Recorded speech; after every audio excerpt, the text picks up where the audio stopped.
Este es un contenido de Uninorte Académico. Suscríbete, aprende y comparte.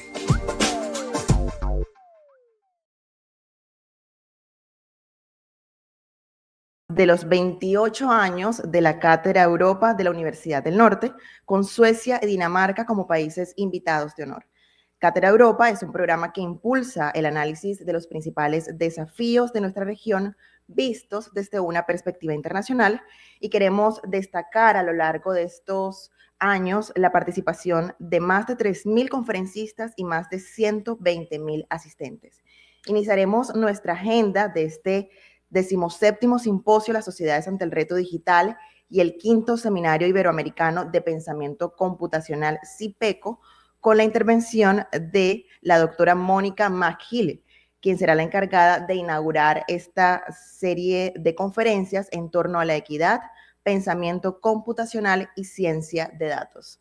La doctora McGill, después de trabajar como científica computacional en el gobierno y la industria, pasó más de 15 años en la academia enseñando ciencias de la computación y diseño de videojuegos, obteniendo la titularidad en 2 instituciones antes de fundar el Instituto para el Avance de la Educación en Computación, una organización sin fines de lucro. Ha sido presidenta inaugural de ACMW Norteamérica, miembro de la Junta Directiva de la Computer Science Teacher Association y de la Scourings Foundation, y miembro de la IEE y de la American Society for Engineering Education. Además, es miembro activa de la comunidad ACM, participando en diversos comités de conferencias y apoyando a otros educadores e investigadores a lo largo del mundo. Bienvenida, doctora.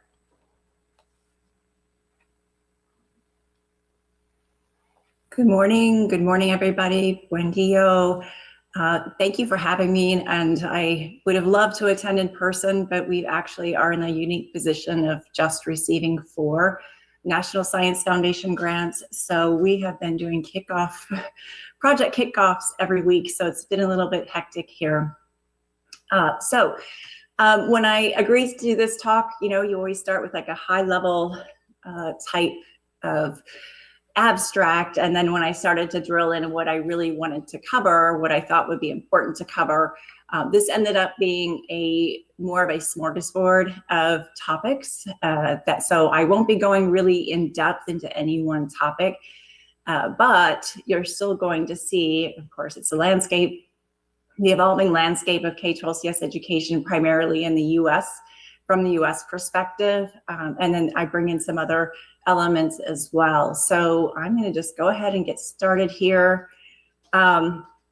This was very interesting to me, just a little story to get started this morning on recruiting girls into STEM. So I have a small grandniece. She's 3 years old. She started preschool about 3 weeks ago now. And this is a picture of her with her dad. And her mom, my niece, actually showed us this, and it started a discussion among my kids and her about why Evelyn would like to be a scientist. And her mom is a scientist, so we asked, is it because you're a scientist that she wants to be a scientist too? And she said, no, it's because of the evil scientist on Paw Patrol, which has inspired her to also be a scientist. So we think about many ways of recruiting girls. I never would have thought the villain of Paw Patrol would be the person who would be enticing her to study science. But nevertheless, this could be another way. Maybe this is a good research topic in the future to look into. All right, so framing the conversation for today, we have the current landscape of CS education, like I mentioned. I'll talk about what the research tells us about how students learn CS and how educators can be supported in delivering high quality instruction. And then we'll also consider some lessons from the US context and see if maybe that would inform your country as well, in your region of your country, to build foundational, sustainable CS education systems. This is not linear. You're gonna see this throughout the talk. So my topics here are going to be a little bit different, but current landscape of CS Ed in the US. So I'm going to jump right into this, and much of this work I'm going to have to tell you is from various places, and I cite that here on the slides as well.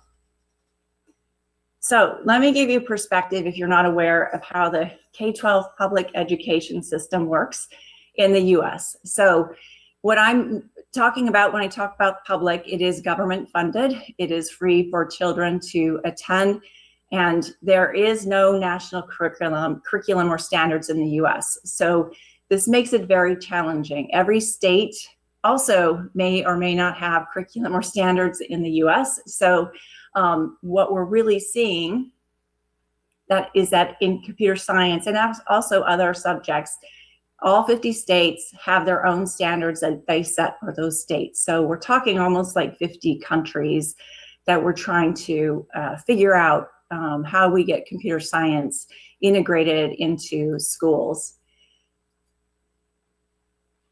The interesting thing is the standards are set by the states. However, the curriculum is typically not decided at the state level.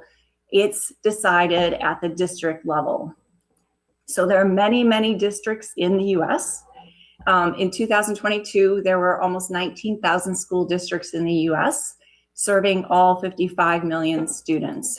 So the other interesting thing is that you don't have to be an educator to be making the decision of the curriculum that's taught to your students in your school district. So local officials run for school districts. The vast majority are elected. There are no qualifications required to run, just win an election. I think you have to be 18. I know on ours, we had a 19-year-old sit on the school board here locally, but most had traditionally been nonpartisan, so you don't run as a Republican or Democrat, you just run. And then the school districts report to the school board. So the authority is really lying for the curriculum, is really lying with the school board, and the school district has to decide then how they're going to take that curriculum and implement it in their classroom. So it's kind of like this. It's a picture, right, of CS Ed trying to wrangle kittens who are the districts and schools. It's a very big and vast landscape that we're talking about that has been very, very challenging to bring computer science education into all the schools across the country.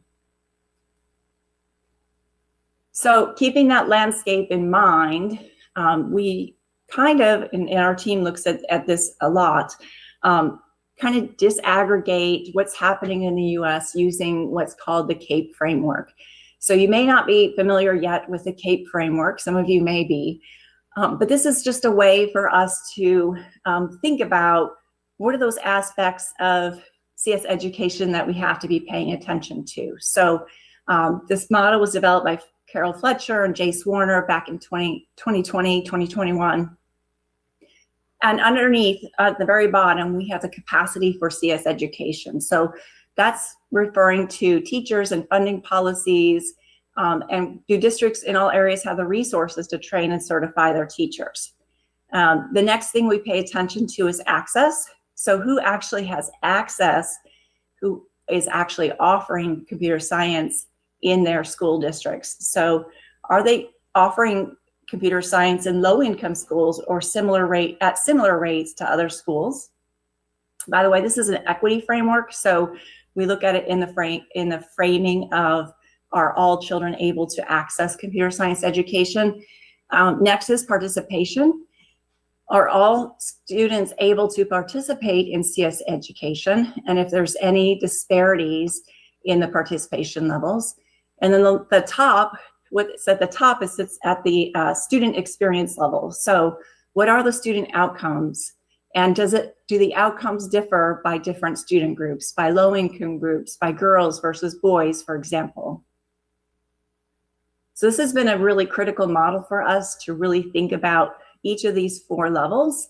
But we can also think about this a little bit differently. This is when I first started playing with this model, this framework, and trying to re-envision what it means. Basically, capacity touches every area. these three areas. So it touches access, right? You have to have the capacity for teachers to offer the class. You have to have the curriculum, the standards, the policies related to it. Capacity then impacts participation levels. Do we need to recruit more students in schools? Do we need to offer computer science or require it for every single student to take it so we have full participation in computer science education?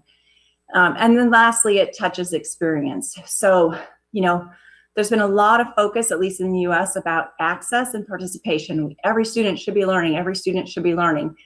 The problem is that if you have a brand new teacher who isn't trained to teach it in a way that reaches every single student, you may be turning off a lot of students to computer science in the experience level. So making sure that teachers are trained and they're trained in a way that will reach every single student is really, really critical. So let's just look at capacities. I'm going to break these down across areas and just take a little minute to think about what capacity is and where it's happening in the US. So we took that CAPE framework and basically through a lot of research that I'm not going to go into, but there are basically 8 major categories of capacity that we found. So curriculum, funding, human resources, strategy, pedagogy, policies, standards, school environment, and community environment all contribute to capacity building of CS education. Co.org has a significant effort. They release every year the State of CS Education report. This is from the 2024 report. So I just took a snapshot of this. You can look at more information on that if you go to their actual website and look for the report. They have proposed 10 policies that they suggest address many of the issues here on the left that are almost always driven by policy. Funding can be driven by policy, for example. Curriculum can be related to policies as well, and all the other things can be too. So basically what you see on the right is the adoption level by the various states, all 50 states here. I did not include, the territories, US territories like Puerto Rico are not included in this, but they weren't included in the report in this way either. But essentially you can see the vast difference of policies that are happening across the US. This is going to be then impacting access and participation and also student experiences here, as you'll see in a second. This is another example too of research that focuses on barriers to teaching.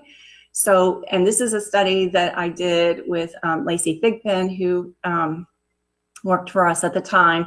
But we have basically went to teachers who are teaching K-5 and district leaders and some other folks and asked specifically what they thought were the extrinsic and intrinsic barriers for teaching integrated computer science in K-5. You're going to see some numbers here about the disparities in reaching boys and girls in the US. You likely have that there in Colombia and other places as well. So you can see how this relates to capacity as well. We know we need these things, yet we don't have it. We don't have funding. We have only limited professional development, only limited administrative support for the teachers, limited time to plan and teach, limited policies, all those things that we know that will drive computer science education forward. Basically across through K-12, there are some things that are more specific to integrated computer science here. And when I say integrated, I mean taking computer science and integrating it into another subject like math or art or history. So we know that our work is cut out for us, and we still have plenty of ways to go to actually build capacity for computer science education in the US. I'm going to jump to access, and first I'm going to talk about high school. So this also is from the Code.org report. So approximately 60% of schools, high schools, offer computer science nationally. That's a very low number when you think about the 17+ million students who are actually in high school in the US.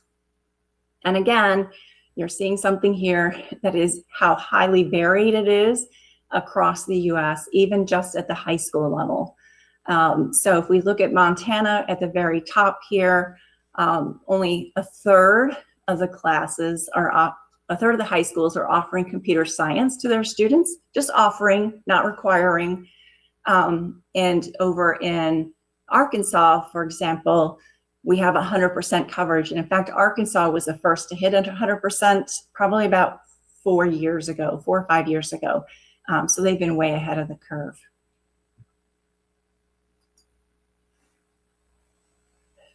When we look at, I'm going to combine participation, access and participation, so you can see the varying degrees that things change as well here. So for high school, the annual percent of students enrolled in high school computer science is very, very low. It's growing, kind of, a little bit, but it's still very, very low. So based on 41 states that code.org could get data from, only 6.4% of high school students are actually taking that computer science that's offered at their high school. So that is a very, very low number. And then you can see on the right what this means in just one. I didn't put race, ethnicity, or socioeconomic disparities up here as well, because that would take too much time. But I just wanted to highlight one, which is gender. So we can start to see who's taking computer science in the US and who isn't. So we're at 68% essentially of young men actually taking computer science in high schools, and women are still the minority. All right, so for middle school, I put these together. So in middle school, so when I talk about middle school, it's pretty much 6th through 8th grade in the US grade system. So those middle grades there, 37%, only 37% of middle schools actually teach computer science. So the numbers are going down. We don't know for the 29 states, or the 19 states who didn't report what the participation level is, but it's very, very low. Less than 10% of middle school students are actually getting to take computer science in middle school. And here's the breakdown again of boys and girls. So it's a little bit better in middle school. So 56% are boys, 44% are girls. And in elementary school, we see that drop even more for both access and participation. So 21% of elementary schools are teaching computer science. That's only reported, the participation levels are only reported in 13 states from 13. So we have a huge gap of missing data here, but it's fewer than 13%. But what we do know is, right, this participation level starts to change as students are pretty much required to take it in elementary school. They're in 1st grade, or for example, they're sitting there, boys and girls and other genders are sitting there all together, and they're learning the material at the same time. So that is a promising trend that personally I would like to see more instruction at the K-5 level. When we talk about experience, now we're at the top of that pyramid. So experience is essentially, when we broke that down, we categorized it in 4 categories. So content knowledge, learning strategies, social familiar influences, and student engagement. And just diving in a little bit further for student engagement, what we mean there, it is affect, so attitudes, interests, motivation, behavior, how do they act on that affect, for example, engagement, power dynamics that are going on, and then cognitive. So those are the 3 categories that we kind of attack in student engagement. Cognitive might be cognitive load, fixed growth mindset, those types of things. I thought I had another slide in here, but we're going to talk about experiences here in a minute. I'm going to jump into that, have like a bunch of slides to share. But beyond CAPE, what are those other challenges that have been cropping up? And your regions of the world probably have seen this as well. Some of these things, this whole debate about computer science versus AI, what should we be teaching? We just told all these teachers and all these school districts that, hey, CS education is important. You got to carve out time somewhere to bring in CS education. And now a whole nother group is saying, hey, AI education and AI literacy is important. You have to carve out time and train your teachers to teach AI literacy in those schools. So there's a battle raging for time, professional development, funding, all those things between CS versus AI. There's another challenge, that teacher training to meet the needs of all students, which I alluded to earlier. Pre-service teacher training in computer science knowledge and pedagogy is still very rare in the US. You know, we have over 2,500 or so universities and colleges, but very few are actually engaged in training teachers in CS education at the pre-service teacher level. Effective integration practices. How do we integrate CS into other subjects to help battle that time issue that folks have? Effective assessment practices have been raised over and over again with teachers, particularly at the K-5 elementary level. Funding, of course, time for teachers to be trained, and also this notion of where's the research and where's the practice, and how do we bring these two groups together a little bit more as well. So I'm going to talk about that last point here for just a minute. And these are some things that have been happening within the US to try to bridge that gap a little bit. So on the left, we have the researchers who are collecting evidence, they're building theory based on that. We're publishing in our conferences that teachers don't go to. We publish this work in these documents that are riddled with academic language that teachers may not be used to. And frankly, why would they have to interpret all those papers that we write anyway to learn how to better improve their practice? On the other side, we have the teachers who are also collecting their own evidence every day in their classrooms about their students.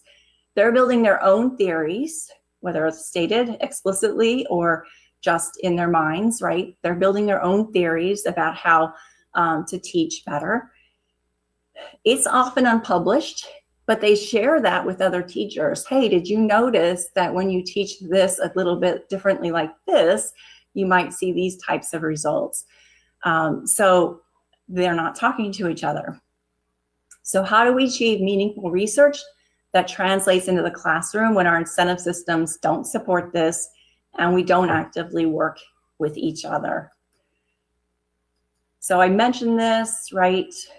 Tenures often focus on academic publications. We're writing to get tenure and promotion, but that's really not helping the teachers directly. And practitioners often distrust researchers since the studies may not meet their needs or reflect authentic contexts.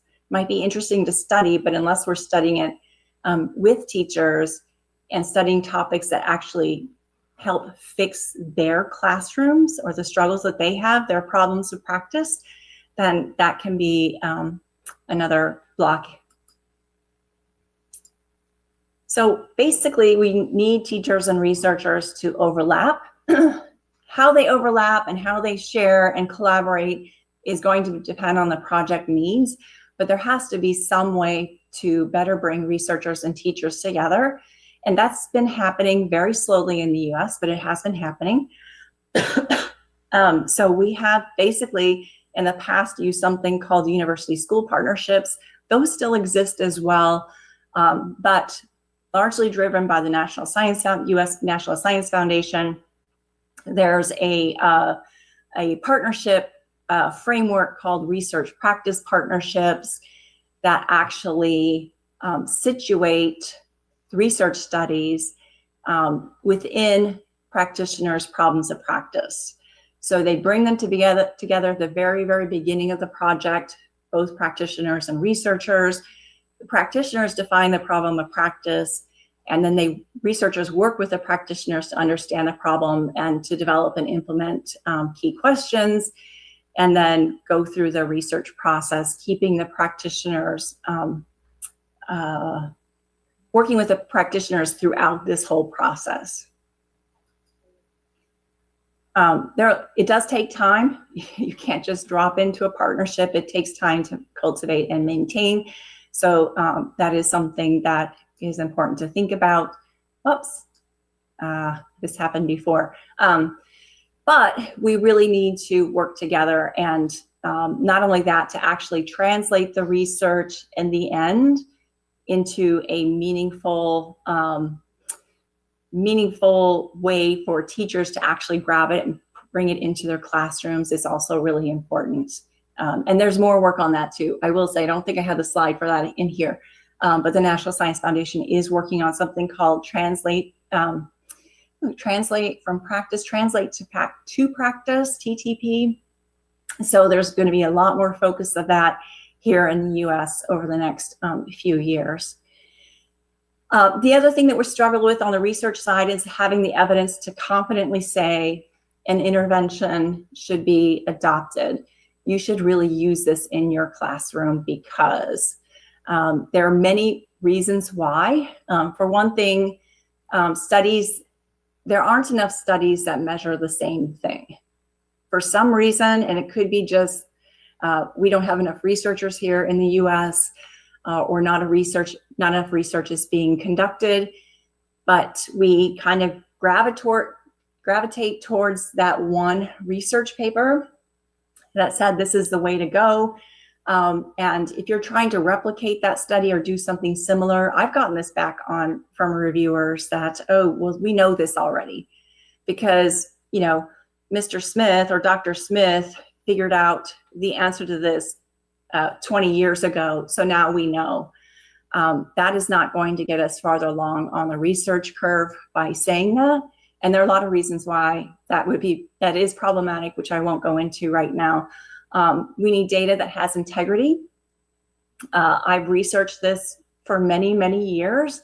The quality of research that's being produced in the US, it has gotten better over the last 10, 15 years, but we still have a ways to go.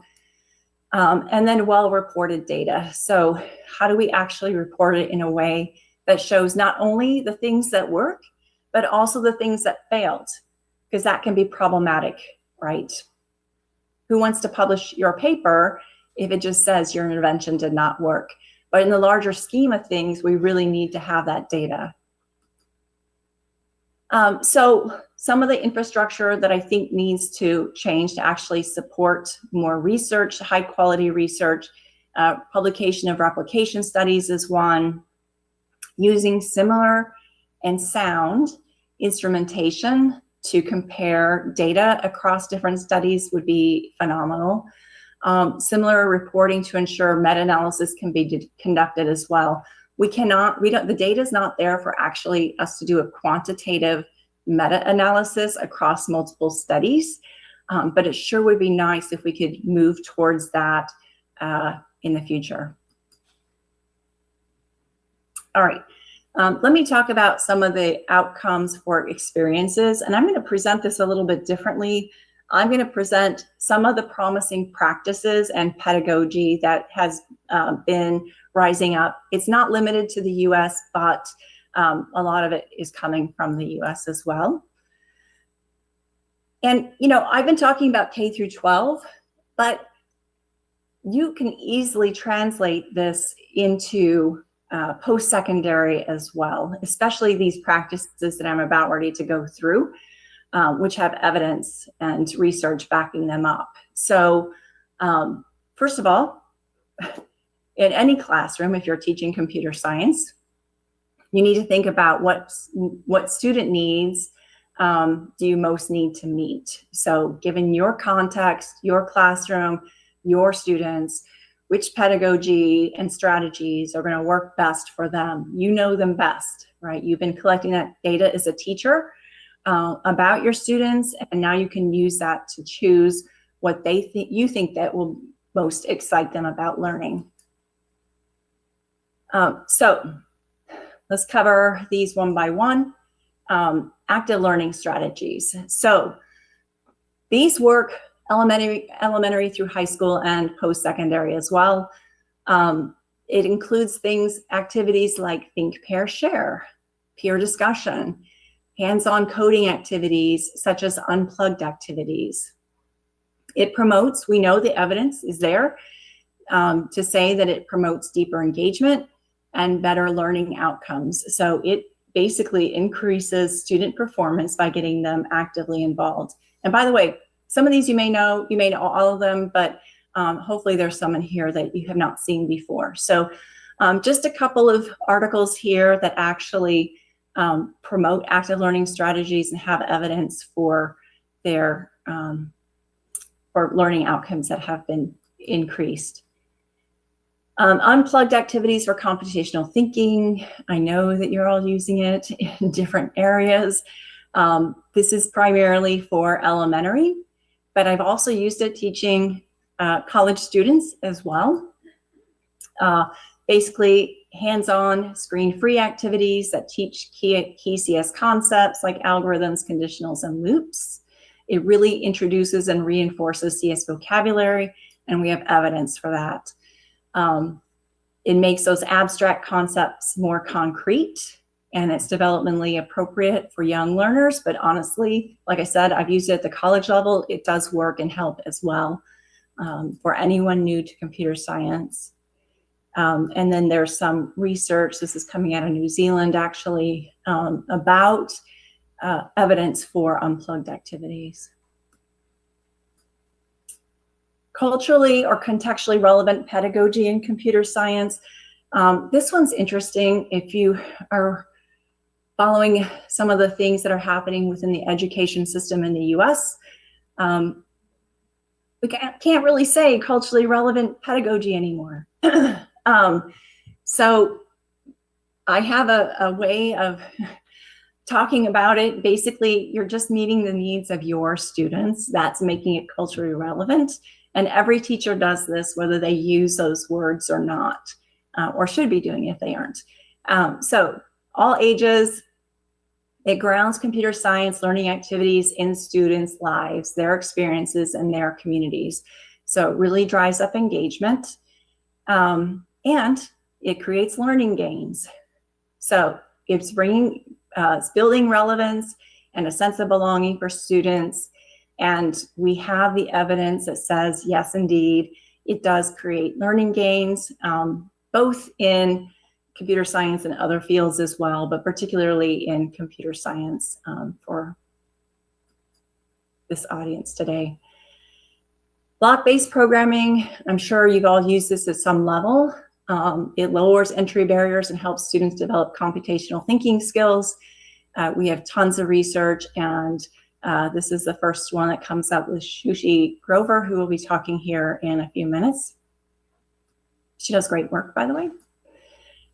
Pair programming and collaborative learning, right? Both of these things are really critical.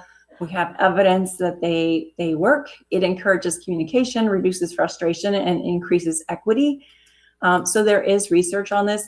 I've done a deeper dive on this because one of our new projects is focused on actually pair programming with an AI partner rather than another student partner. Pair programming may not be good for every single student. So we're looking at AI as a way to bring in another like pilot, co-pilot type of thing that's questioning the student as they're working through things. So even though overall it seems to increase equity, it's not going to reach every student. Obviously, project-based learning in real-world contexts. I'm going to kind of go through this one really quick, but we know there's tons of evidence, both within computer science and outside, and you see Shushi's work referenced here as well. Sub-goal labels you may not be as familiar with. So this is all grade bands all the way through post-secondary. It's basically brief descriptive phrases that break a larger task into smaller meaningful steps and provides like guideposts, vocabulary reinforcement, and other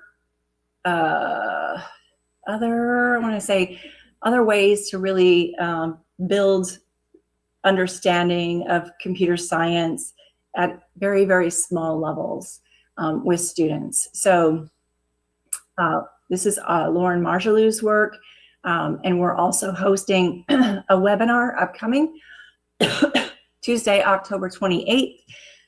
Doctors Morrison and Decker will be joining our team to talk about their work. They just concluded a 4-year study on sub-goal labels. So if you would like to learn more on how to use them in your classroom, feel free to sign up. All right, strategies are a little bit different than pedagogy. So strategies are embedded within pedagogical practices. And I have an example here. Block-based programming approach, a teacher might use code tracing and parsing problems, which are strategies, to help students gradually develop programming skills. So that block-based programming that I just mentioned as a pedagogy could be approached in many ways.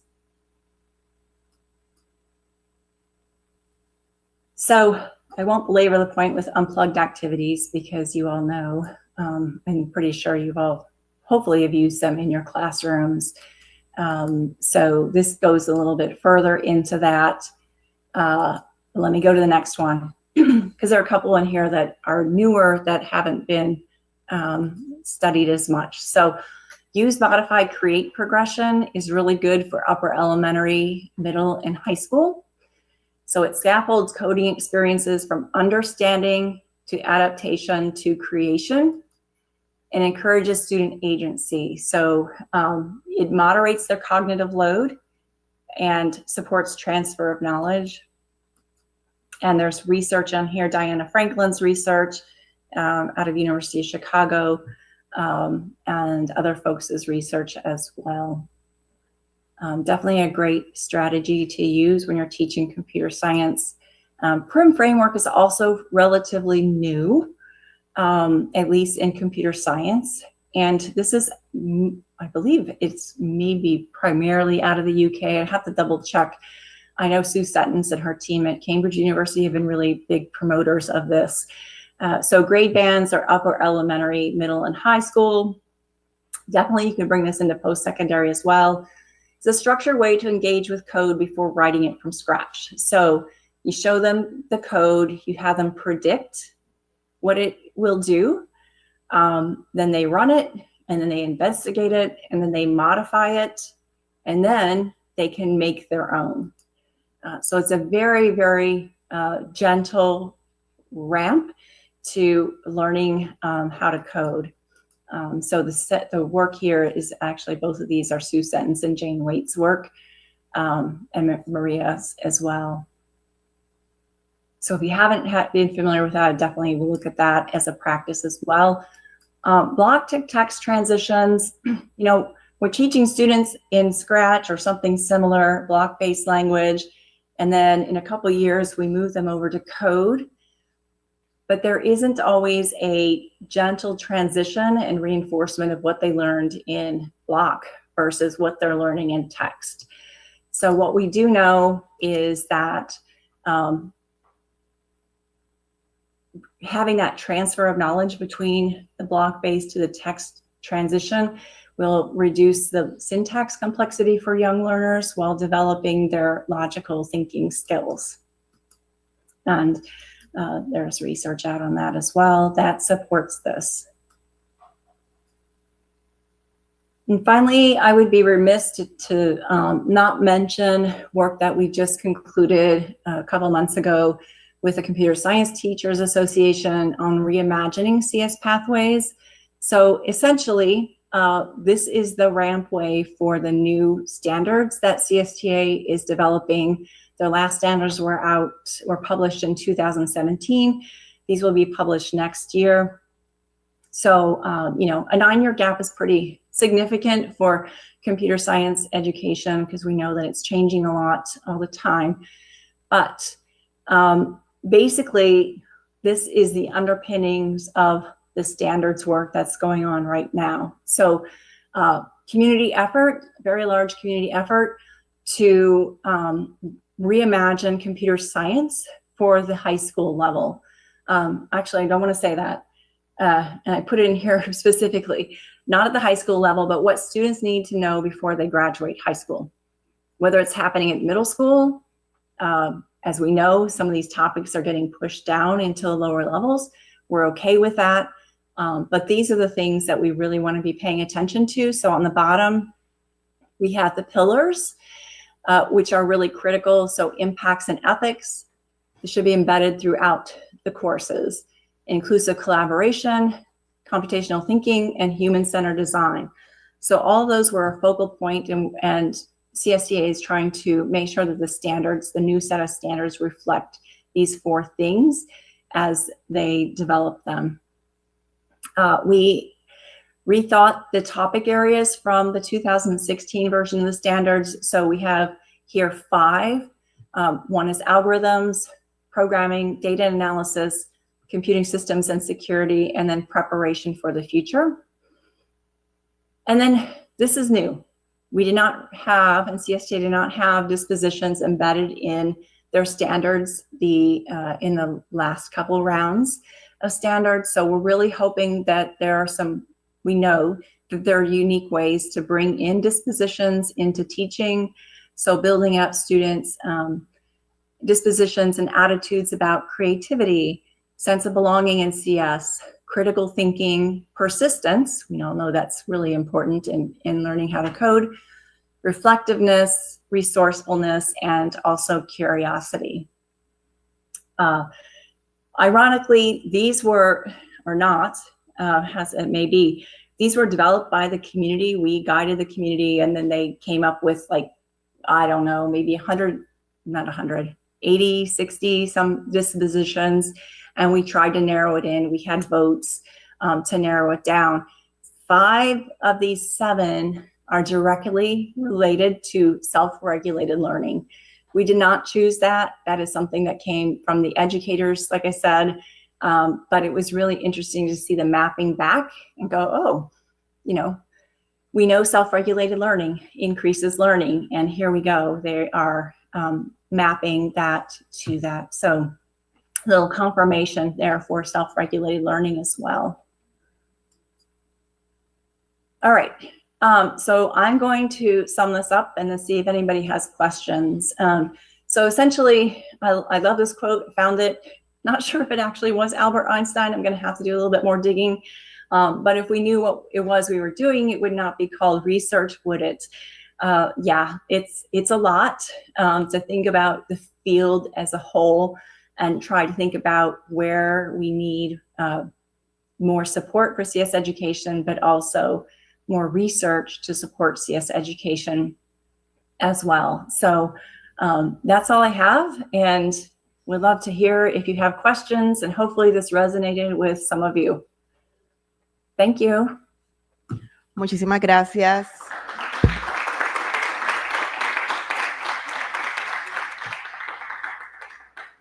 ¿Tenemos preguntas por parte del público? Le pedimos al equipo de staff.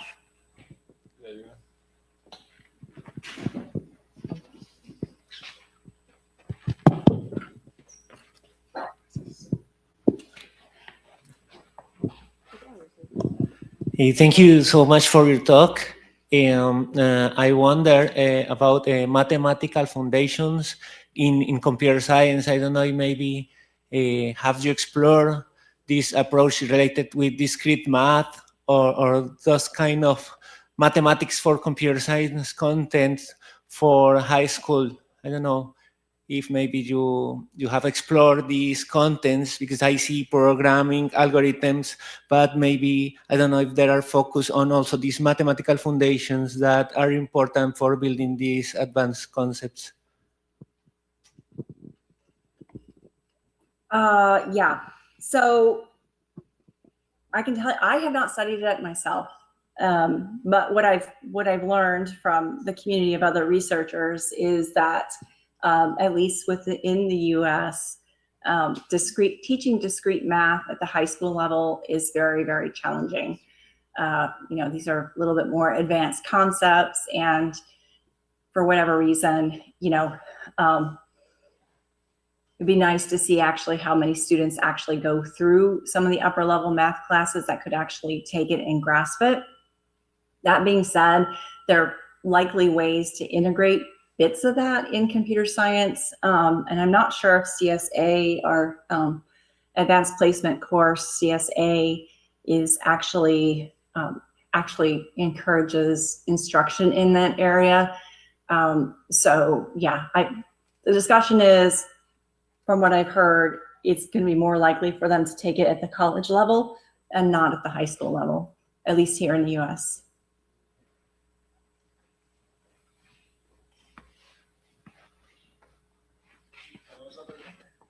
Tenemos otra pregunta de parte del público.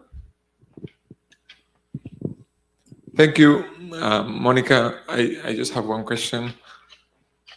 It's interesting to see that there are like all these disparities among the states and how they implement or not CS education.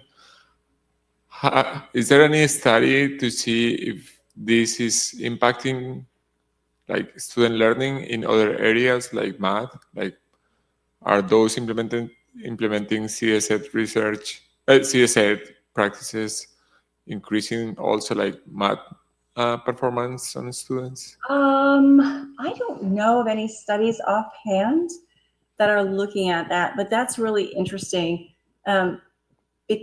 especially in states that require it. So actually there is. I think that there's one out of Chicago. I'm thinking from Steve McGee, Dr. Steve McGee. He's with the Learning Partnership, I believe it's called. He's done some studies because in Chicago, they do require computer science, not the rest of Illinois, because I'm farther south in Illinois. So we don't have it required here. But since Chicago's were the leaders, they've been requiring computer science education for high school students since, I believe, 2018.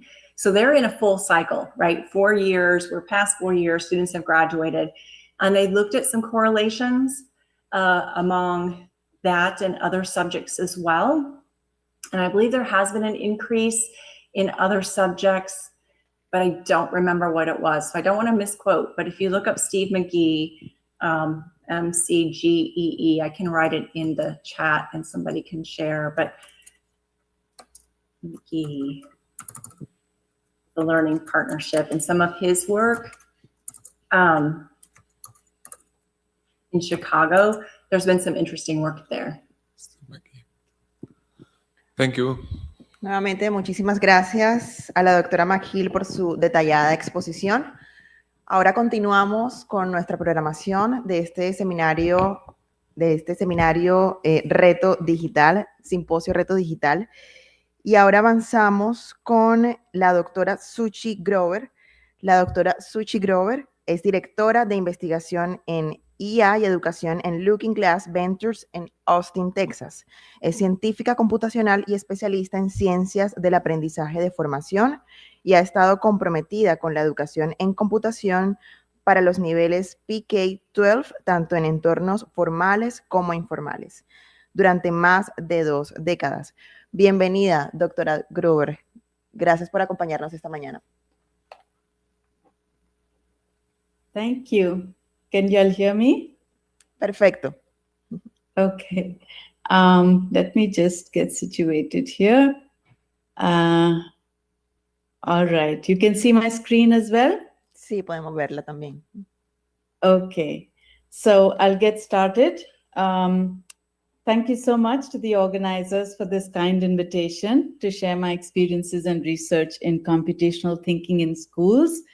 I am actually joining you today from India, from the lush green campus of IIT Bombay, where I have just started a brief sabbatical stint as visiting faculty in the Center for Educational Technology. I also just arrived a couple of days ago, so I'm very jet lagged. So if there are any flubs, I hope you will forgive me. So here's a quick roadmap. I'll start with the what and why of CT briefly. I know many of you are obviously very familiar with computational thinking, but just trace a little bit of the history and evolution. And then I'll discuss examples from research that I've been involved in on learning designs for CT at various grade levels, attending to equity and integration. That will be the focus. And then we look at how CT is now evolving into a more data-centric experience for learners. And finally, we'll briefly look at what CT should be in the age of machine learning and generative AI. So I'll start with this image. It's from an article that appeared in the Atlantic magazine some years ago, and it's about a 10th grade student called Stephanie Tenya, who's an immigrant from an immigrant family in Salinas in California, which is an area far from the glamorous parts of California that you hear about, who's using coding and AI to solve a water contamination problem. And to me, Stephanie's story beautifully exemplifies the rationale for why we teach computational thinking, why we empower children with computational thinking, because we want to create a generation of students and citizens motivated and prepared to use computing and AI to solve the problems in this century. So I want to clarify at the very outset that in our line of work, thinking and problem solving are basically synonymous. So when we say computational thinking, we're mostly talking about computational problem solving. And so that's basically problem solving with computing and computational tools. And teaching students thinking skills has been a goal for a very long time. But disciplinary learning, disciplinary thinking started to gain a lot of currency at the turn of the century. And you saw the ascendancy of things like mathematical thinking and science thinking, systems thinking, even historical thinking, design thinking, thinking like an engineer. And just recently, I saw this post from the US National Academies on LinkedIn about the 2012 framework for computers for science education in the US. And it was considered a groundbreaking effort because of its focus on preparing students to think like scientists. So, over this century, curricula have shifted from being just rote learning and accumulation of facts to ways of doing and being. And this increases awareness of the discipline and also careers. Disciplinary thinking is synonymous with problem solving and doing, ways of doing in that discipline.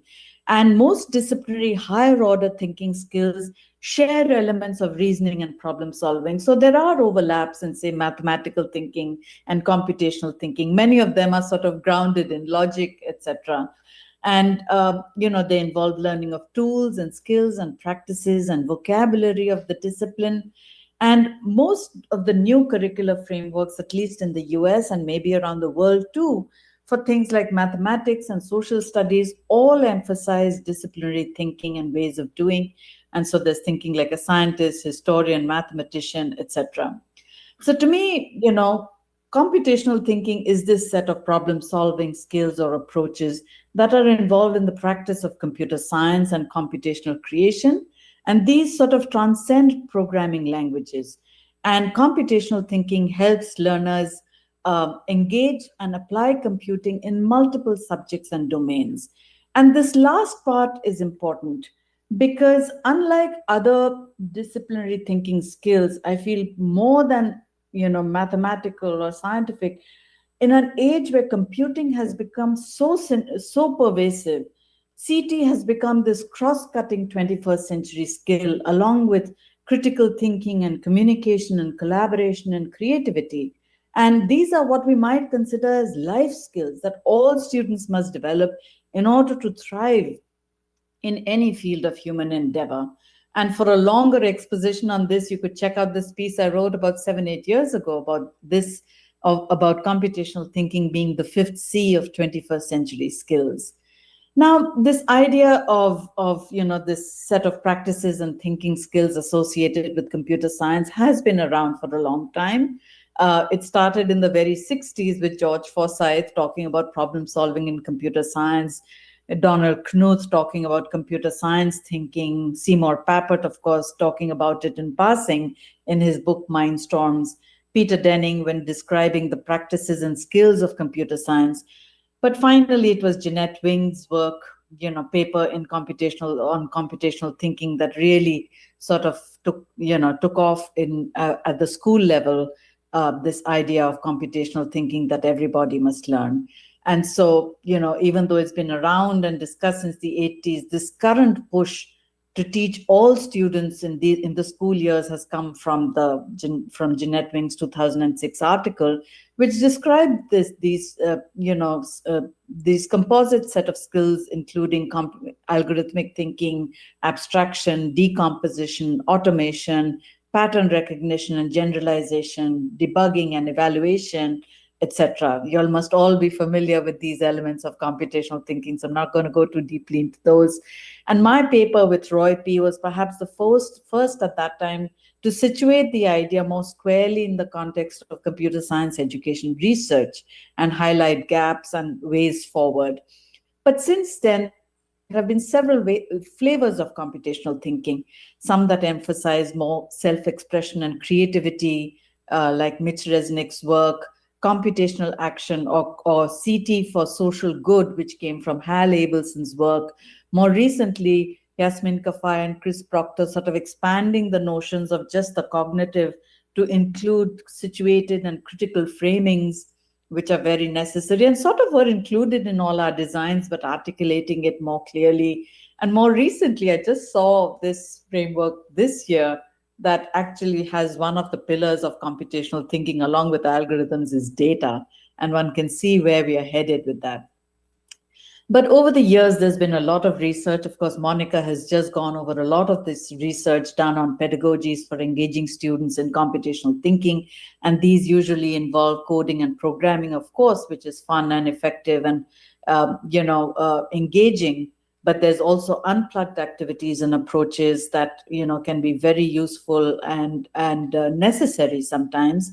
And then, integration across subjects being either a pedagogy that involves coding and unplugged activities, or just something that is being done to sort of make the science or the math or the learning in the other domain much more meaningful and enrich that process with computing and what computational thinking brings to the table.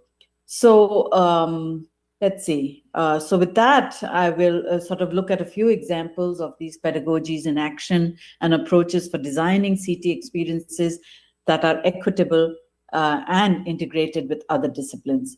I like this collage, by the way, because it sort of shows all these various ways that students develop CT.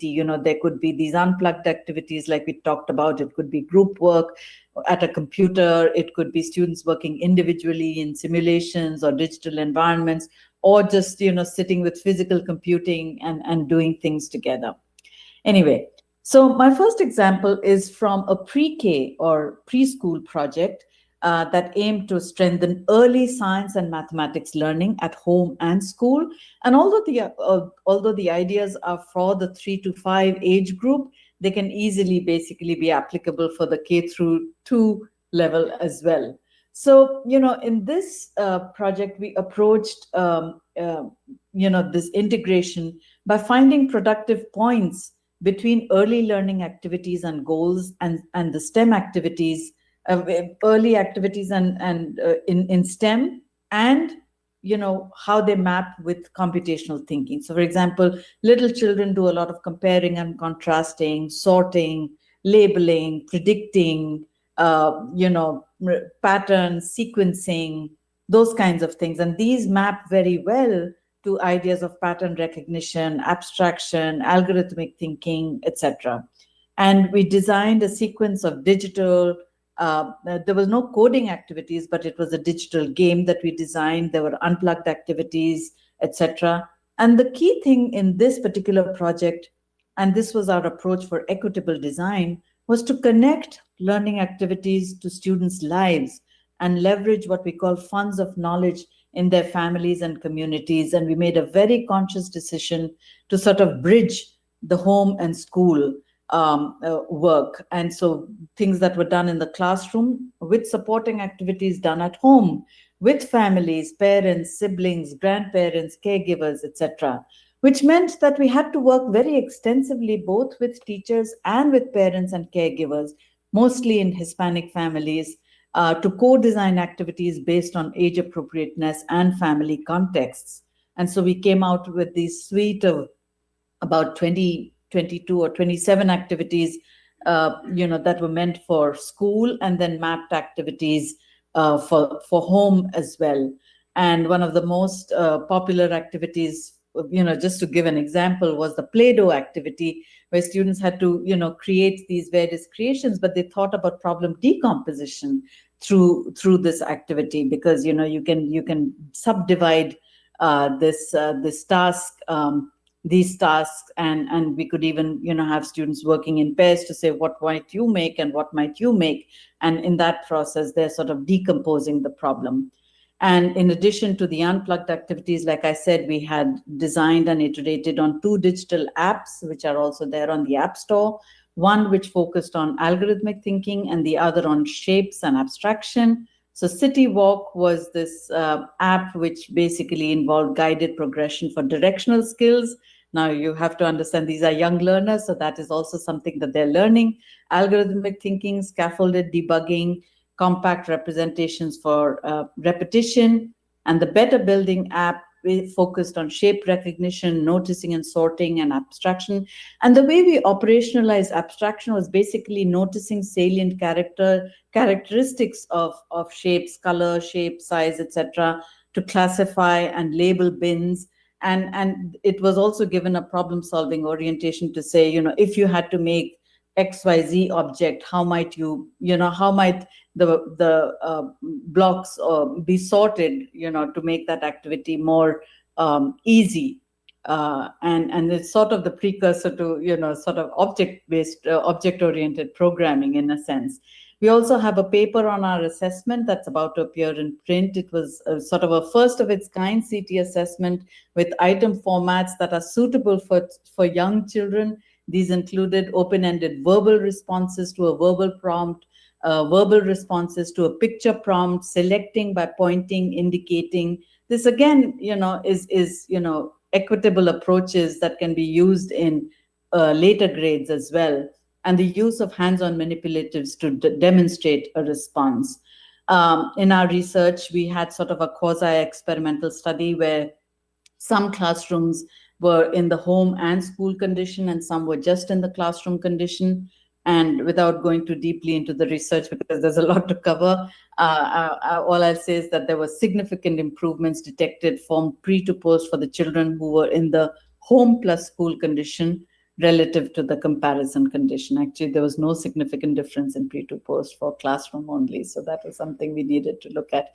The assessment also needed to be redone, etc. But anyway, so moving on to middle school, there was the INFACT project, which stood for Including Neurodiversity in Foundational and Applied Computational Thinking, which was this large multi-institutional project that was headed at Turk, but also included David Weintraub from University of Maryland, who I think was part of this conference, and Maya Israel from the University from Florida State.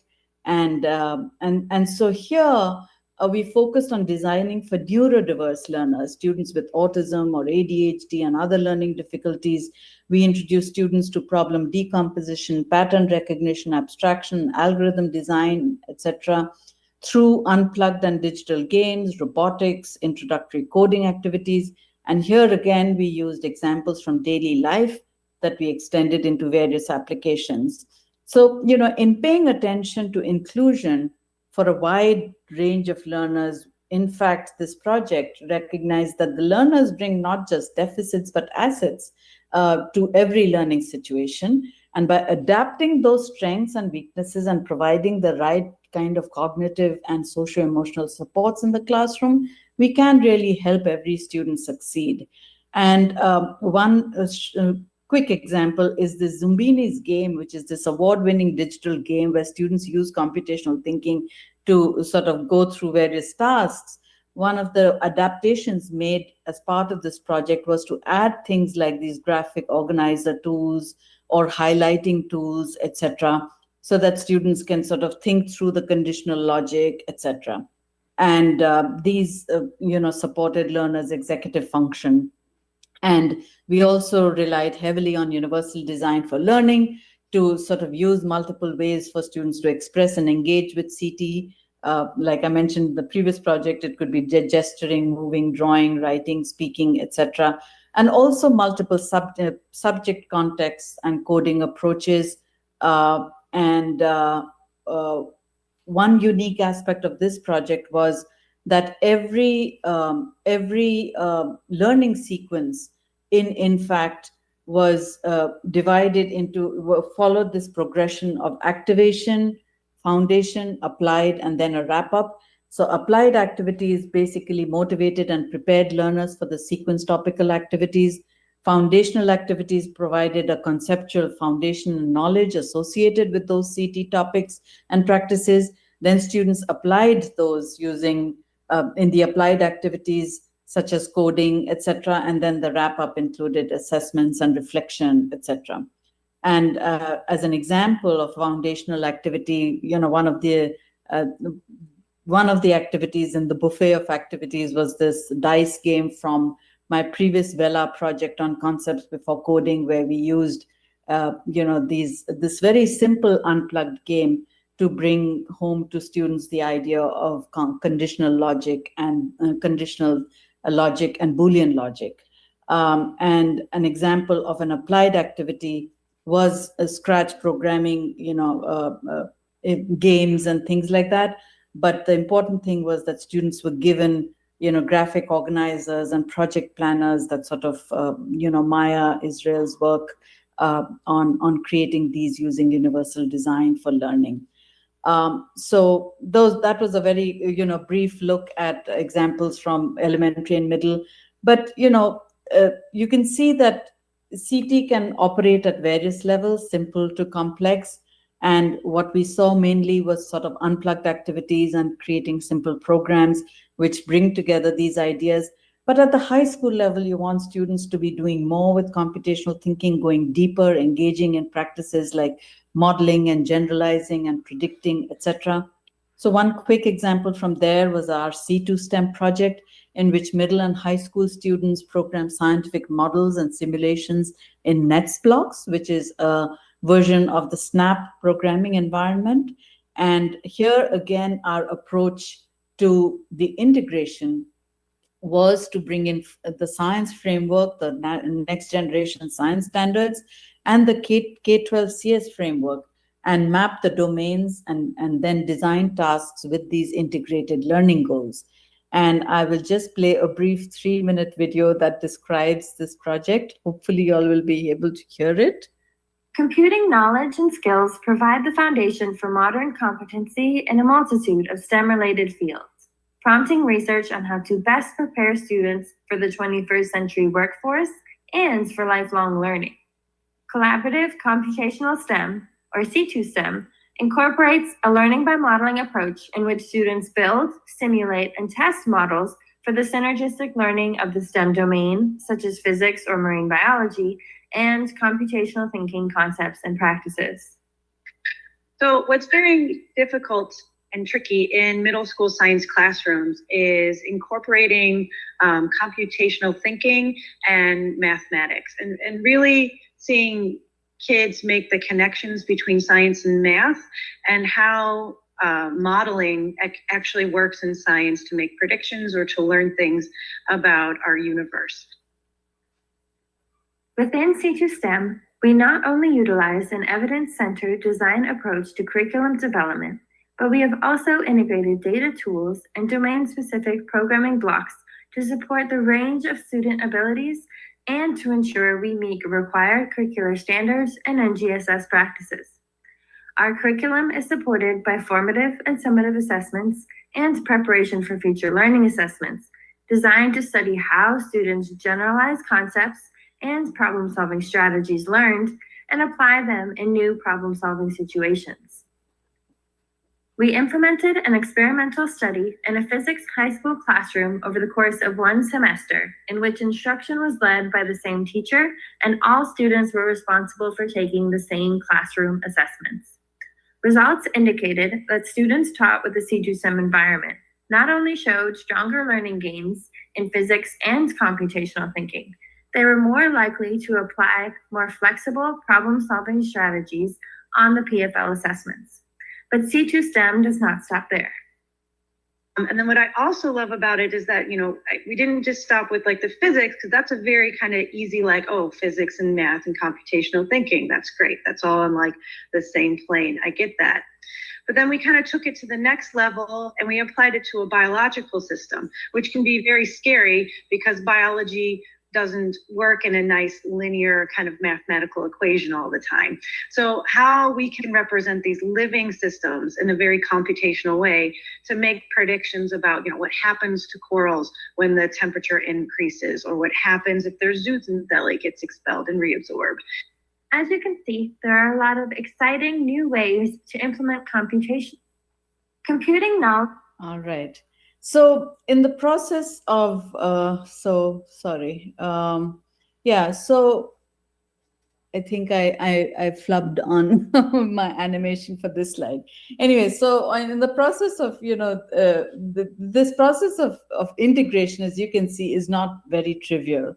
And so I articulated this framework called CT integration for describing what I believe it takes to integrate computational thinking with computing, learning, and other subjects, and what all these elements are that we need to pay attention to when designing such experiences. And so it brings together considerations of content and practices from the discipline, from computing and coding and CT, and also examining these intersections with the pedagogy. So it sort of builds on the TPAC framework, and the pedagogy piece also includes considerations of equity and inclusion. So, for example, you know, the intersection between disciplinary and the domain PCK basically involves an understanding of the subject, understanding naive conceptions or misconceptions students come in with, ways of teaching content in equitable ways. In terms of computing and pedagogy, the intersection of coding and CT PCK, we need to have an understanding of how to teach CT and coding, what approaches to adopt, unplugged or plugged, or coding or whatever, and also think of misconceptions and also other difficulties, issues of equity and inclusion. And finally, you know, when you think about the ways in which I described how, you know, you find the mappings between a particular topic that you want to sort of, you know, leverage with the learning of CT as well. And so, and also, you know, since we're talking about computation, you also need to have a sense of knowledge of pedagogy and tools, you know, computational tools, programming environments. And finally, you know, you have to have this, as with any conceptual framework, there's the context to keep in mind in which the teaching and learning happens, not only of the domain or subject or of computing, but the knowledge of standards and students and their backgrounds and prior knowledge and the cultural context, etc. And so as you can imagine, such design processes are not for the faint of heart, and even when designed well, they require an effort to prepare teachers to teach such curricula. And so this is where I think LLMs and generative AI may actually play a positive role in helping, you know, integration of computational thinking in other disciplines. And one last piece of this framework is data. And it's data that serves as the connective tissue often for integration, where students work with data from a domain, relevant to a domain, and answer questions from the domain, and engage in data practices and data representations and abstractions, and use data analysis tools, etc. And all of this is becoming more and more relevant within the age of machine learning, as you know, which is an emerging topic in CS anyway. So that's a good seg to the data-centric CTPs. Because of the rise of big data and Internet of Things, you know, data is everywhere. Working with data from various domains truly opens up a lot of opportunities for integrated learning and transdisciplinary learning.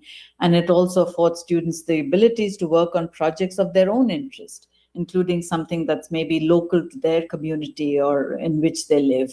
And another idea that's increasingly important is this idea of APIs, because very often you are accessing data sets using APIs and engaging in you know,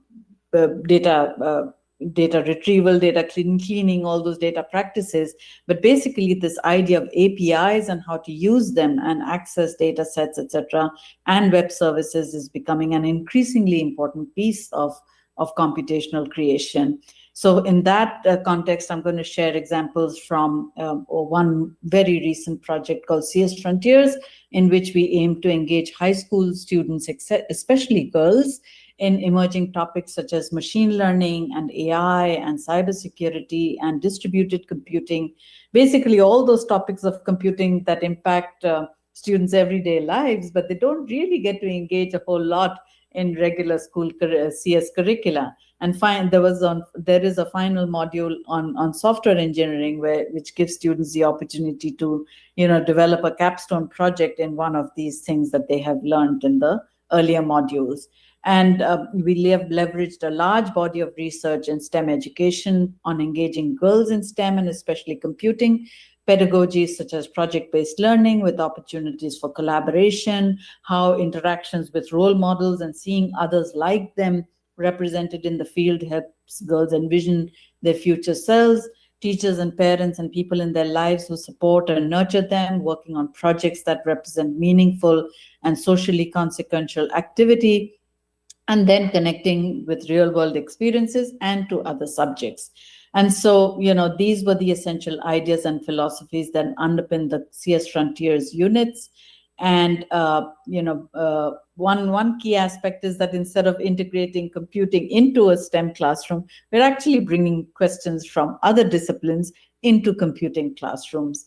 And again, we use NetsBlocks, which is an extension, like I said, of the Snap block-based programming environment, which really opens up Snap to the internet, unleashing a world of possibilities.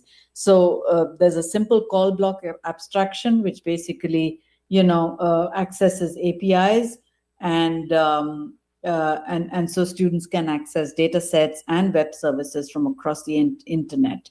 And so you have all these data and web services from various contexts, like you know, Google Maps, geolocation, science, which has all these other, you know, air quality, COVID-19, earthquake data, historical temperature, ice core data, NASA data. There could be traffic, Twitter, New York Times, images. I mean, and this is a very old image. This list grows every month practically, or you know, it's grown much bigger. But the more interesting thing is that students can actually bring in their own data sets, so they can create, you can have bring in a CSV file and sort of do the same things very easily that you might do with, say, a large data set from you know, that's been created somewhere else by somebody else.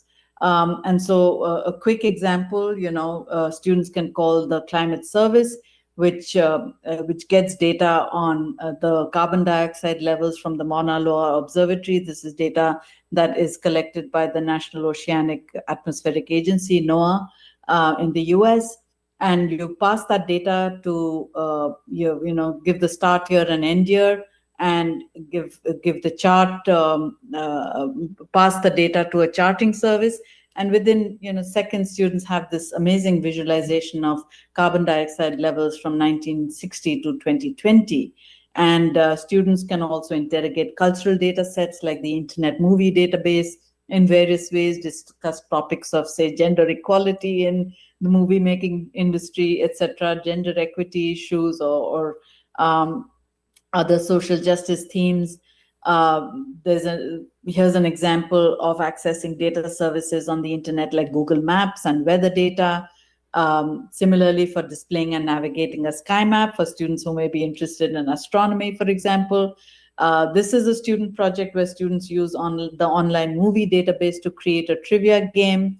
And the project was done during COVID, actually. So the COVID data from the Johns Hopkins database at that time was very popular, as we ran the research during the pandemic. And it shows how students can engage in data science and practices of not just pulling data. As you can see, there's this process data function where students do a little bit of pre-processing in order to create the visualization, etc. And climate science and health, and all these are topics which are very close to students' heart. And so you can do a lot of very interesting projects. So one initiative as part of CS Frontiers was this camp focused on girls mainly from underrepresented ethnic groups, where we integrated climate science, data science, and computer science. We actually had on our team a female paleoclimatologist who brought in research questions relevant to climate change. And of course, for data science, we had this data from NOAA, students creating data visualizations, and the CS part was all about list processing and creating abstractions for accessing real data sources or using APIs, tools for visualizing data, etc. And the key piece of this camp was this final project that students did in pairs, and student picked one of 3 data sets, the glacier ice core data, the coral data from the Yucatan, and climate forcing data. And for their final presentations, they were expected to explain the data that they were using, talk through the data set and their analyses and visualizations that they created in Nets blocks, and then end with an original research question that they come up on their own based on their interpretation of the visualizations that they see. And so these are some examples. And it really was evidence of how well this authentic combination of data practices, scientific sense making, and computational thinking can all come together. And one interesting aspect of this project was that their perceptions of computer science really changed, computing really changed because of working so actively with data. When we asked them what are some other topics you would like to explore through programming at the end of the camp, most of their examples were around, using data in various other contexts, so things like health of humans or space and physics, human habits, ratios of vaccines and diseases, et cetera, et cetera. And so, it really impacted their perceptions of computing. And one last example that I want to share from CS Frontiers comes from the AI machine learning module.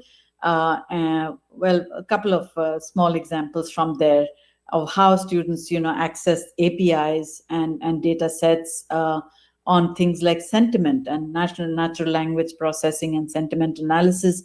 They use the Parallel Dots API, which classifies the data, whatever data you may provide, and classifies it as positive, negative, or neutral sentiment. You could also have classification into hate speech or classification into sarcasm and those kinds of things. And actually, the API didn't work too well for a lot of those things. So it was very interesting for students to actually evaluate the output that they got, because they could tell, whether the text was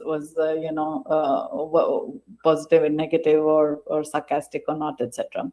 And so, the pedagogies that we used included unplugged and pseudocode pedagogies initially, Parsons problems. Monica described some of those in the previous presentation. And in final projects of students' own choosing, as part of this activity, students, use data like articles from mainstream media or lyrics of songs, and sort of examine biases of New York Times articles or the sentiment of Taylor Swift's lyrics in songs. Another activity as part of this AI ML module was Twitter bot detection, where students actually created a classifier to determine the amount of bots in a data set of Twitter accounts that we had created. Won't go too deeply into that, but there's a bunch of publications from the CS Frontiers project that I would urge you all to look at. The 2 examples that I described, the climate science project and the socially relevant AI ML module, are described in this book chapter on improving equity in data science. If you want to learn more about Nets blocks, this first article here describes this tool really well.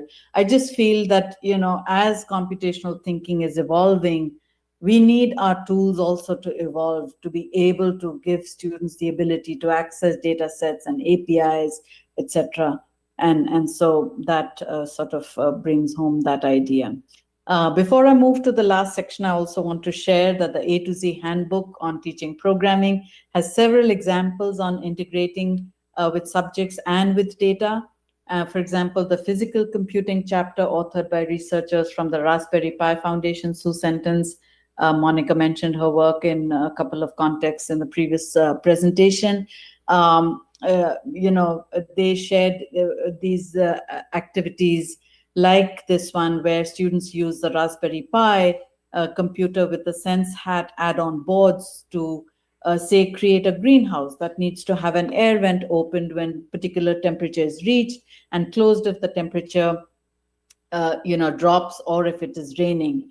And they code in Python in the Trinket.io emulator, and they sort of are again engaging in sense making around data, understanding the use of temperature, humidity sensors, and learning to detect and react to different weather conditions.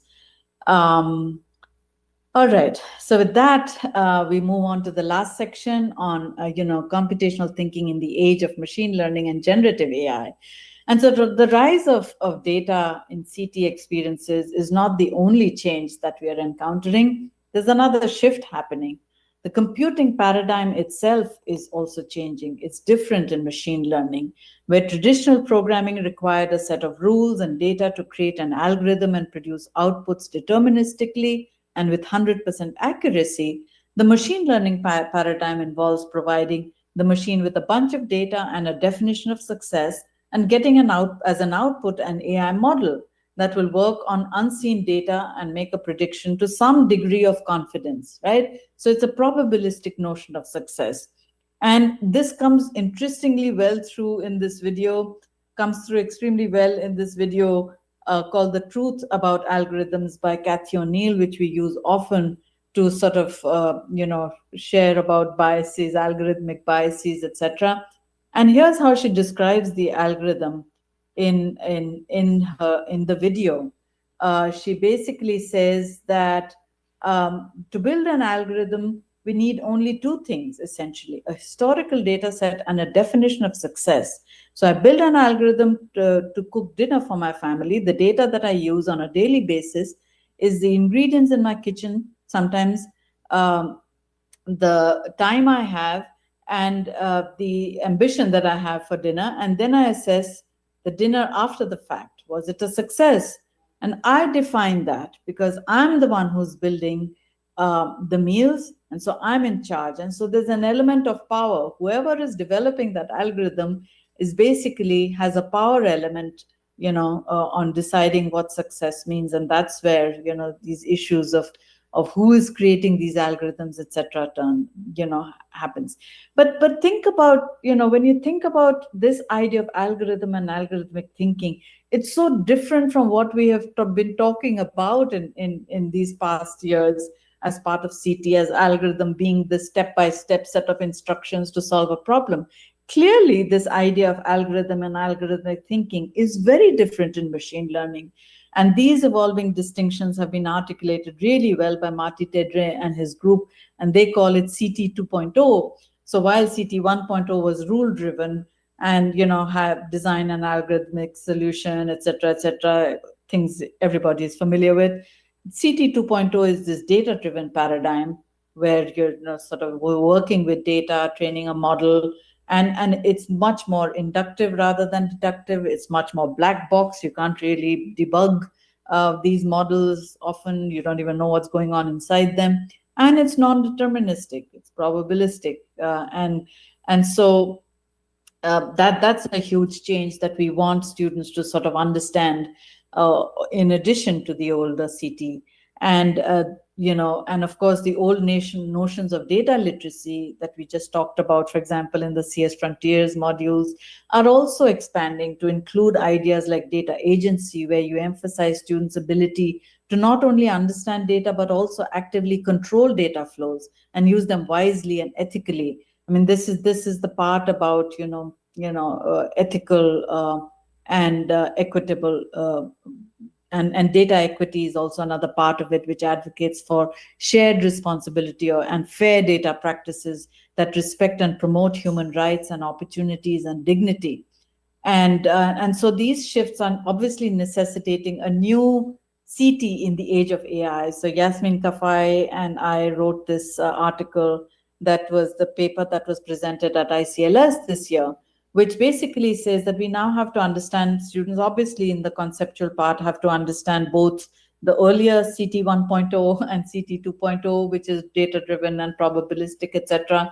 And building on Kafai and Proctor, they also need to have the situated and a critical, ethical, justice, centered piece of it. And there are some example research papers that sort of speak to how you can bring together both the CT 1.0 and 2.0 and also look at these other things. And for the critical and ethical and justice centered piece, the Kapor Foundation's Responsible AI and Tech Justice Guide is useful in helping students sort of interrogate questions like who is creating these technologies, what are their motivations, like technologies as in these models, etc., that are being used, AI models, who benefits from their creations, who is harmed, who will be prepared to create and decide future innovations, and who will be left behind. And as for the situated piece, I want to sort of spend a couple minutes sort of talking about, the socio-cultural issues for centering learners and equity. And sort of this is where my learning sciences background sort of comes to the fore. You want to think about context and connections and conversation and culture, sort of go back to sort of the pre-K project that I had described. And all these are, very intertwined. And so you can get examples from, say, the learner-centered and culturally relevant pedagogy chapter in the A to Z handbook, the culturally relevant pedagogy framework presented by the Raspberry Pi Foundation. Monica also, I think, talked a fair bit about, the culturally relevant work that is going on. I'm not going to go too deeply, but there's a lot of tools and resources that you can contextualize. For example, if I were in India, I would be, using examples in the Indian context, and you can sort of extend it to, say, Colombian crafts, African art if you're in Africa, and you even just articulating the algorithm for computational creating such things without even coding would be a valuable exercise of bringing together culture and CT. And I had authored this article some time ago about crochet and knitting, sort of bringing together coding and culture as part of those, age-old, centuries-old crafts.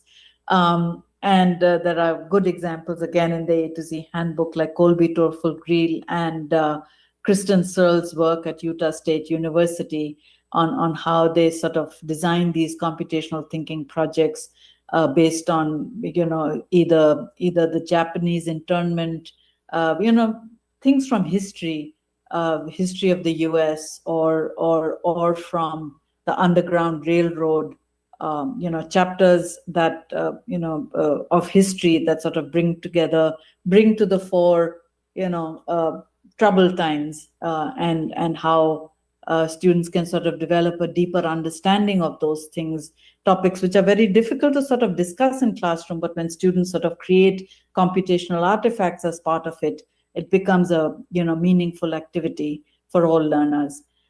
Now, interestingly, Gen AI can help teachers with a lot of these aspects, or so is the belief, for this sort of culturally relevant teaching of computational thinking. So teachai.org, along with CSTA, has come out, and I was also part of this effort, come out with these briefs, such as how might we broaden participation in computer science using Gen AI? How can we support universal design for learning using Gen AI? So that's one aspect of it. But there is also this new reality with machine learning and Gen AI that we have to, not machine learning, sorry, large language models and Gen AI that we have to contend with. And that is that LLMs have become remarkably good at producing code.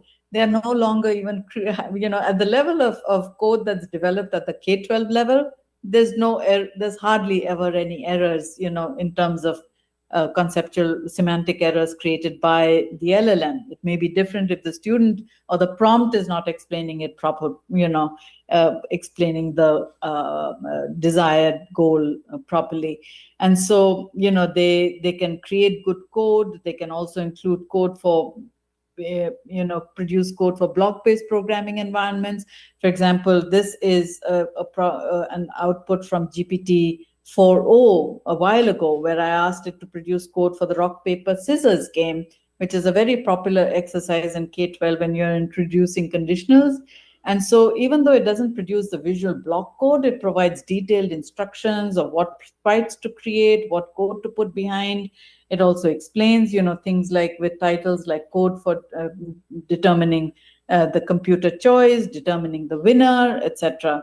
And you can also give it an image of a Scratch code, for example, and it very perfectly understands it and gives feedback on it, or may be able to tell whether there's an issue with it or how it can be improved, etc. And so I actually, this really opens up a lot of possibilities for using GenAI as a teacher companion, I feel, even if we don't want to put it in front of learners because we are not yet sure about various issues related to putting LLMs in the hands of learners. When we want them to learn and do the critical thinking, etc., at least using it as a teacher guide can be a very great first step. But how might the use of LLMs for producing code impact students' learning of computational thinking? So this research conducted over the last couple of years by Leo Porter and Daniel Zingaro has some excellent pointers. They teach a CS1 course at the college level, but of course it has implications for K-12 as well. And what they say is that there's less focus on producing code from scratch and more on reading and tracing and explaining code, debugging, modifying code. And they found that they actually are introducing some elements of CT as new learning goals. They said they did not actually intentionally teach problem decomposition and top-down design, what we have been talking about as planning before programming, etc. A larger emphasis on testing and debugging because the LLM is giving you the code, and so students have to be able to evaluate it, etc. And so these were the new learning goals that they have created. And of course, you can see elements of computational thinking there. And these relevance of CT was also echoed by these professors at Stanford, who I will not go into this video at this time in the interest of time, but it was echoed by these stalwarts of Silicon Valley, and they sort of express the same thing. So I will end on, with a little time to spare for questions. I'll end on a positive note that computational thinking lives on. It is, of course, evolving as computing is evolving, and some elements obviously need more attention than others today. And this is an article that I wrote about this, that discusses this starts with this video and also talks about Porter and Zingaro's research, etc. And I will sort of end by taking us back to the story of Stephanie Tenya and her motivation to solve problems for her community with CT, and share this quote from my 2022 chapter titled Computational Thinking in Sue Sentence and Carsten Schulz's book, which says that CT played a key role in changing the course of World War II when computing pioneer Alan Turing used it to break the code of the Enigma machine underlying the Nazi war efforts. More recently, CT made its most compelling case for deserving serious attention when, at the dawn of this century, it was credited for cracking the human genome, touted to be amongst the thorniest problems with which the biomedical community had struggled with for decades. We now believe that CT will similarly play a role in tackling thorny issues with which current and coming generations will have to contend, such as climate change, shortage of critical resources such as water, and social inequities that continue to plague societies around the world. And with that, I will end this talk. Shall I stop sharing?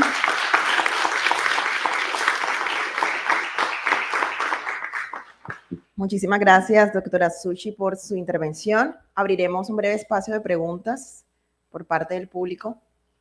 Si tienen alguna pregunta, levanten sus manos. Ok.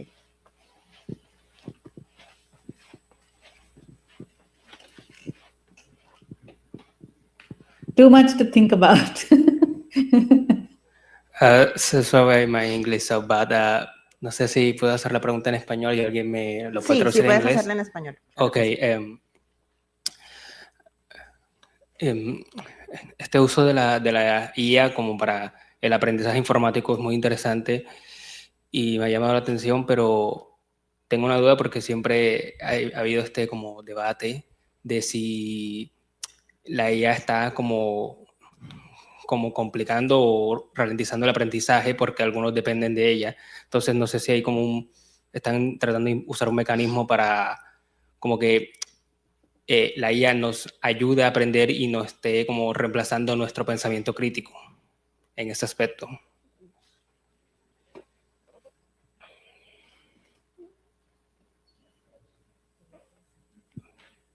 Could someone translate that for me, please? Ah, no tenía traductor. Oh, okay.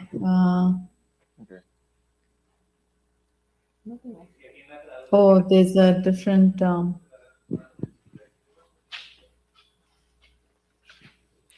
Yeah. How do I choose the English channel? I think Okay. in the bottom there should be like a globe, and then Interpretation? yeah, Oh, okay. I'm sorry. no problem. Podrían. Yes, sir. ¿Podrías repetir la pregunta para que ya tenga la traducción? Okay.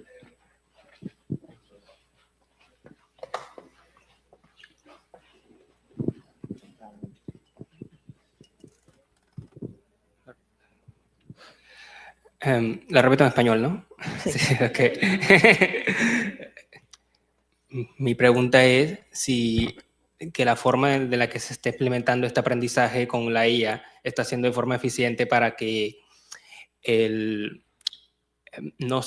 la IA no esté reemplazando como nuestro análisis crítico, que es un problema que yo he visto que se está como estudiando, que a algunos el uso de la IA le está bajando como su uso del aprendizaje crítico porque están dependiendo mucho de ella en vez de desarrollar sus propias habilidades cognitivas.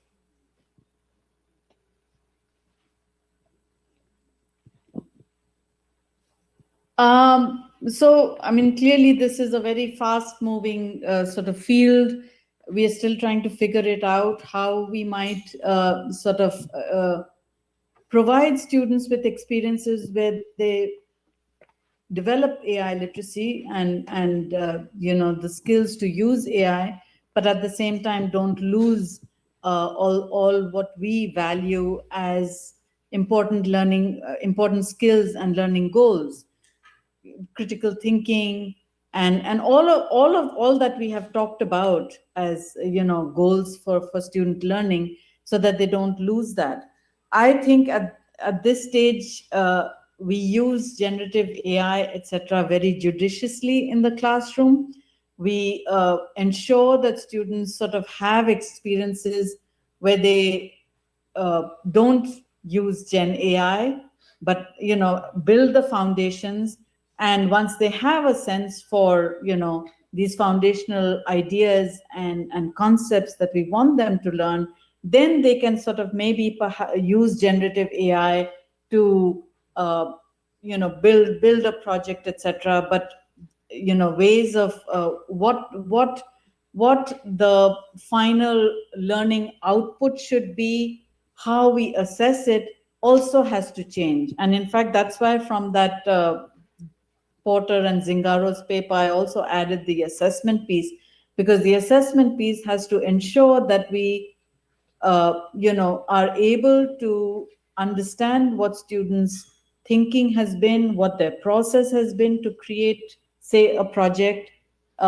If they were using Gen AI, what sort of, you know, what sort of prompts they used, for example, how they refined their work, how they, what, you know, how they evaluated the outcome, how they iterated on it. All those are learning skills that we want students to develop. And if they're using Gen AI, then we want to be able to separate the two out and be able to see what the student sort of, what the student brought to the table in the process of the Gen AI and student collaboration. But I think, assessment has to evolve and activities have to evolve. But for now, I would caution against using Gen AI too soon, too early, and especially in the classroom. Make sure that students are able to do a lot of these things through, without the use of Gen AI. And another assessment output, by the way, assessment strategy has been to rely more on the old artifact-based interview kind of thing. So even if Gen AI produced code, having students explain what the code is doing, what's happening there, have a brief interview, whatever, or have students produce a video, or have a brief conversation with them about their final project. These are ways in which we ensure that students are not losing out on the skills that we consider valuable. Muchísimas gracias, doctora Sushi, por su intervención. ¿Una pregunta más? Okay. Hola, Sushi. Muchas gracias por la charla. Una pregunta sobre cuando utilizan NetBlocks, que me parece muy interesante, que también conectan con algoritmos de Machine Learning y inteligencia artificial. Pero digamos, sabemos que todos estos algoritmos tienen los sesgos que tienen los datos. Entonces, ¿cómo trabajan ese tema de sesgos en algoritmos de inteligencia artificial con los estudiantes para usar como esos algoritmos de una manera crítica? Yeah. So, if you're using a pre-trained model, for example, if we are using, I'll just give that example of the parallel dots API. For example, I told you that students were able to evaluate and find out and discover that the algorithm wasn't doing well on certain kinds of phrases, certain kinds of things. So I think those are opportunities. And at that time, we didn't, for the sentimental writer analysis activity, students actually had reflections that they wrote in their final project of where they found that the model didn't work too well and what might the issue have been with the training set, etc. So I would say that if you are using pre-trained models and knowing that these models have these frailties and these problems, to use that as a learning, as a teachable moment or a learning opportunity for students to actually evaluate the outputs and analyze what the problem might have been. Another example that I did not share here as part of the AI/ML module is the use of the Google Quick Draw tool to give students a sense that, how the machine has learned from thousands and thousands of images. Because the moment you start drawing, the machine starts to sort of predict what it is that you're drawing. I don't know if you all have used the Google Quick Draw tool. It's very interesting. But what we did in addition to that was go to the GitHub pages and see what all data had been collected and have a discussion with students at that time about, often these little things like the CAPTCHA for detecting whether you're a human or a bot are actually training algorithms. And people don't know training models. And people are not actually made aware of these things. So we have this discussion in the classroom about the data that Google collected from millions of people without their knowledge. And was it a problem? In this particular context, students feel, okay, it was harmless, they're training an algorithm for detecting drawings, but in what situation might it be harmful? Now, this is not an example of a bias per se, but an issue of data privacy.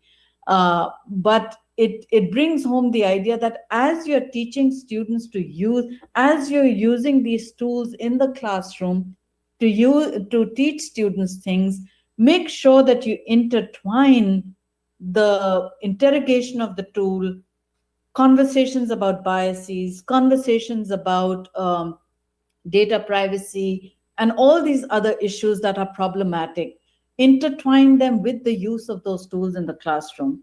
We did a similar thing with the facial recognition activity. There is this facial recognition tool that we sort of show students how the computer sort of recognize the face, and if you cover certain things, it is not able to detect the face very clearly, etc. But then you have the conversation, for example, around Joy Bolamwini's work around, coded bias. There's that movie, there's a TED talk, there is all these issues with harmful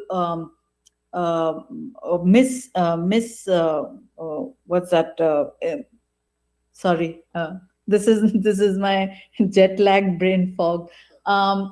Basically, facial recognition algorithms misidentifying people and causing problems. Like, there are articles about how, a black man was arrested erroneously because of a problem in the facial recognition algorithm. And so having these discussions about what the problems are, what biases, who gets harmed. That's why I shared that KPOR Center framework for tech justice and responsible AI. It really brings these questions, you can really integrate these questions into these learning and use of various AI tools. And it has to be done seamlessly. One of the things that we've realized is that ethics, conversations of ethics and bias and privacy, etc., these should not be relegated to one separate topic. It should be intertwined with the use of the tools, with the conversations about these various kinds of predictive algorithms or classification or Gen AI, etc. Use the exposure that students are getting to these tools with an understanding and interrogation of the problems that exist with them. Nuevamente agradecemos a la doctora Suchi por su valiosa intervención. Y de esta manera continuamos con nuestra programación del 17º Simposio Reto Digital. Y a continuación invitamos al doctor Camilo Vieira, que nos hablará sobre la observación en el aula al estudio de investigación. El doctor Vieira es profesor asistente del Departamento de Educación en la Universidad del Norte, específicamente en el Instituto de Estudios en Educación, y coordinador del Grupo de Investigación Informática Educativa. Es ingeniero de sistemas con maestría en informática educativa de la Universidad EAFIT y completó sus estudios doctorales y su experiencia postdoctoral en ciencias e ingeniería computacionales en Purdue University. Bienvenido, doctor Camilo.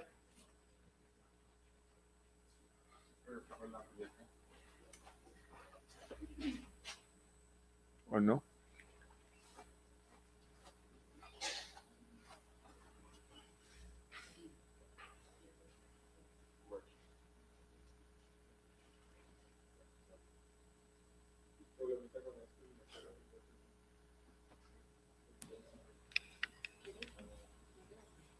A ver qué pasa. Mientras tanto, desde aquí no pasa nada. Buenos días a todos y a todas. Muchas gracias por estar acá el día de hoy. Es una gran responsabilidad presentar después de Mónica y Sushi. Pero la buena noticia es que varias de las cosas que ellas mencionaron las estamos haciendo. Entonces, eso da un poco de tranquilidad y de respaldo sobre el trabajo que hacemos acá. Entonces, yo quiero contarles dos... No, tendré que estar acá. O sea, lo que fue esto, no. Ponerlo al modo presentación. Listo.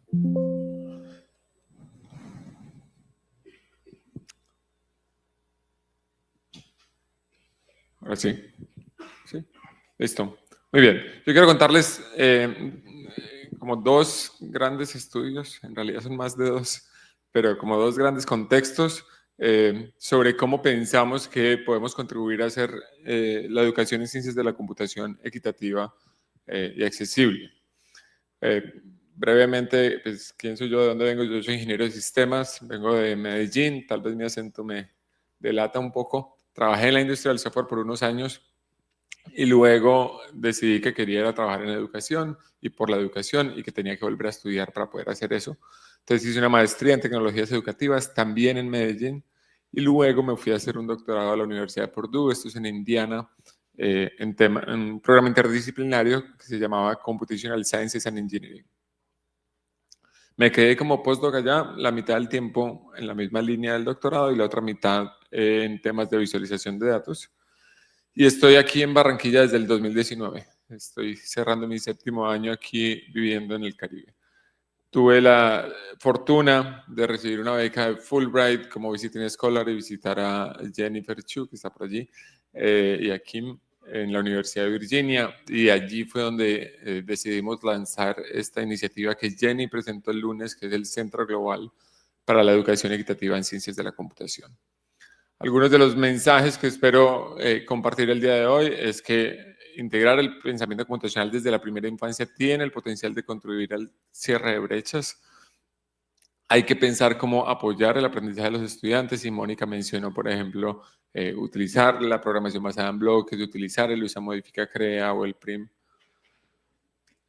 Cuando trabajamos a nivel, digamos, del sistema educativo, no nos podemos quedar únicamente con formar docentes, hay que pensar cómo hacer que haya una consolidación institucional y esto es un proceso que trabajamos con el British Council, que también hay varios colegas aquí de allí. Y para pensar en que el pensamiento computacional no es solo una cosa de los profes de tecnología, hay que tener unas definiciones más amplias que solo pensamiento computacional igual a programar. Y hoy hemos visto varias cosas de eso, como usar prácticas de modelación científica o utilizar temas de ciencia de datos. En Latinoamérica, algunas cosas de contexto que es importante, la educación en primera infancia se formalizó relativamente hace poco y no es obligatoria, es decir, hay unas personas que mandan a sus hijos desde muy pequeños a experiencias educativas intencionales, hay otros que o no los mandan a ninguna parte o los mandan a espacios donde simplemente los cuidan y ya. Y eso hace que hayan brechas, ¿no? Unas personas desde muy pequeñas están viéndose expuestas a cosas que contribuyen a su desarrollo cognitivo. Cuando hablamos de contextos rurales hay altas tasas de deserción y muchas veces hay problemas de contextualizar esta educación. Y por supuesto, en toda Latinoamérica hay retos de acceso a la infraestructura tecnológica, especialmente en contextos rurales. Por último, y esta semana ha sido muy interesante porque hemos tenido visiones de muchas partes. La mayoría de las publicaciones, y por ejemplo hoy veíamos a Mónica presentando mucho del contexto de Estados Unidos, la mayoría de las investigaciones se han hecho en lo que llamamos el norte global y es importante que contribuyamos a entender cómo pasan estas cosas en nuestros contextos. Y un estudio que se acabó hace un par de años y hay otros estudios similares han mostrado que cuando aprendemos, por ejemplo, a programar en Python, si no dominamos el inglés, pues se nos hace un poquito más difícil porque no entendemos ni siquiera las palabras claves básicas del lenguaje. Entonces, con todos estos contextos, lanzamos hace 2 años y medio, casi 3 años ya, el Centro Global para la Educación Equitativa en Ciencias de la Computación, que hace 3 cosas, Jenny las mencionó. Investigar cómo aprenden los estudiantes en contextos culturales, sociales y económicos específicos, generar capacidad en los docentes y desarrollar dispositivos accesibles como Roversa, que ya la han visto durante toda la semana, pero que hoy la vamos a ver otra vez. Entonces, un par de ejemplos de lo que hemos hecho en primera infancia. Digamos que lo primero que salió fue, no, hagan actividades desconectadas, o existe el VBOT, o existe Scratch Junior, pero muchas de estas preguntas estaban abiertas, ¿cierto? ¿Qué procesos cognitivos están involucrados en aprender a programar desde pequeños? ¿Cómo aprender a programar nos ayuda a desarrollar, digamos, habilidades cognitivas de niños y niñas? ¿Y cuáles son esas etapas que los niños y niñas siguen para aprender a programar? Un elemento de brecha, simplemente para dar un contexto a este primer estudio, de dónde es esta idea de la brecha de género en STEM las mujeres están subrepresentadas en muchas disciplinas STEM. No en todas, por ejemplo, ingeniería ambiental, por lo general no tiene tanta brecha, pero matemáticas o ciencias de la computación sí que la tienen. Y lo que pasa normalmente es que empezamos a crecer desde niños y adquirimos unos comportamientos por refuerzo. Nuestros padres nos dicen, eso no es para niños, eso no es para niñas. Nos identificamos como niños o niñas y conectamos esos dos elementos, ¿no? Y hay un montón de factores sociales, no son solo nuestros padres, sino que están los medios que dicen, esto es para las niñas, esto es no sé, un juego para niñas, está que tanto decimos, no, venga, usted es niña, entonces venga, yo le ayudo porque esta tarea es muy difícil para usted. Entonces, desde ahí, desde todos esos factores culturales, estamos generando una brecha que vienen desde pequeños. Una cosa que nos ha interesado puntualmente es la idea de los juguetes, esas ideas que tenemos culturalmente de este es un juguete de niños, este es un juguete de niñas, y qué implicaciones tienen eso, ¿cierto? Entonces, la literatura ha mostrado que, por supuesto, los juguetes influencian el desarrollo cognitivo de niños y niñas, y que a menudo los de niños se relacionan con competitividad, ofrecen mayor retroalimentación, y retroalimentación aquí puede ser simplemente estoy uniendo dos fichas de Lego que no unen, entonces tomo una decisión de ubicarlas de otra manera.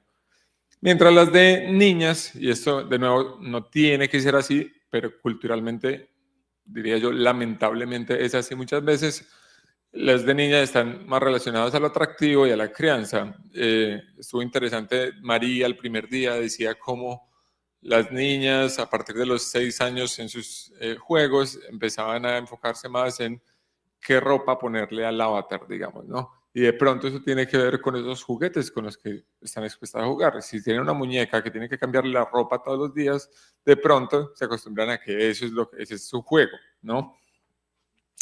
¿Qué pasa? Que los juguetes de niños tienden a desarrollar más las habilidades de razonamiento espacial, como ser capaz de rotar mentalmente un objeto.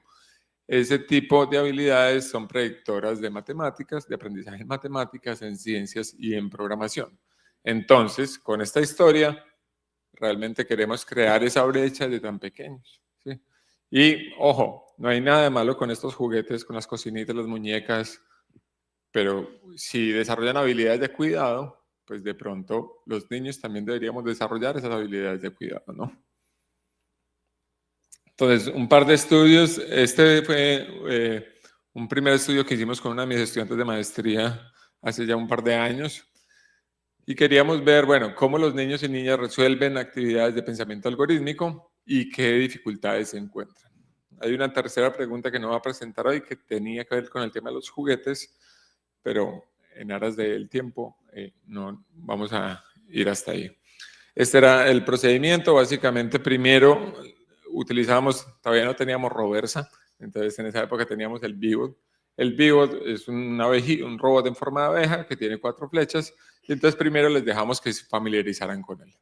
La idea de desarrollar Roversa fue que cuando empezamos a trabajar con docentes, nos preguntaban, uy, qué interesante, yo quiero uno de estos, ¿cuánto vale? Vale $100 o más hoy en día. Entonces, eso es casi imposible pensar que un colegio público latinoamericano va a comprar 10 Vivots de $100 cada uno para trabajar en transición y ya.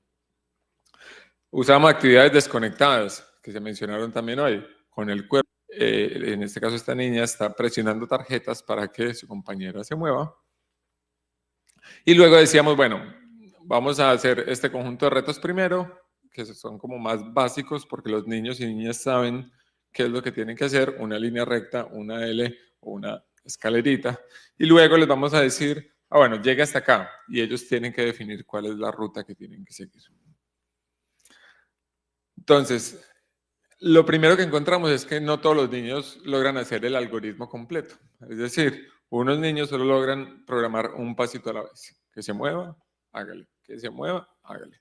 Otros logran hacer las líneas rectas, pero no incluyen el giro, sino que hacen línea recta 3 pasos, luego hacen giro y luego hacen otro par de movimientos. Hay otros que incluyen el giro, pero no el siguiente paso, y hay algunos que logran hacer todo.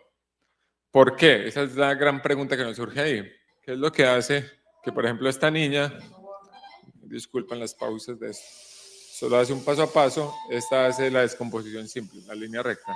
Ambas tienen que llegar hasta acá, pero una solo logra hacerlo un pasito a la vez, la otra hace la línea recta y no lo otro. Ahora vamos a intentarlo. Tú. Este otro sí logra hacer el giro. Viene para la tortuga.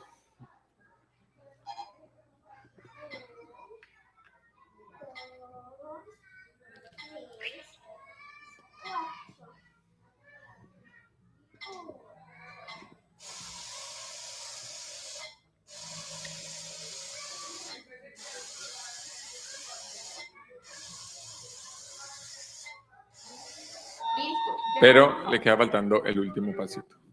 Y esta otra logra hacer todo el algoritmo bastante más complejo que los otros que estábamos viendo de una. Entonces, de nuevo la pregunta es ¿por qué? Porque hay niños y niñas, ambos de las mismas edades más o menos, que logran hacerlo todo y otros que no logran sino mover un pasito a la vez.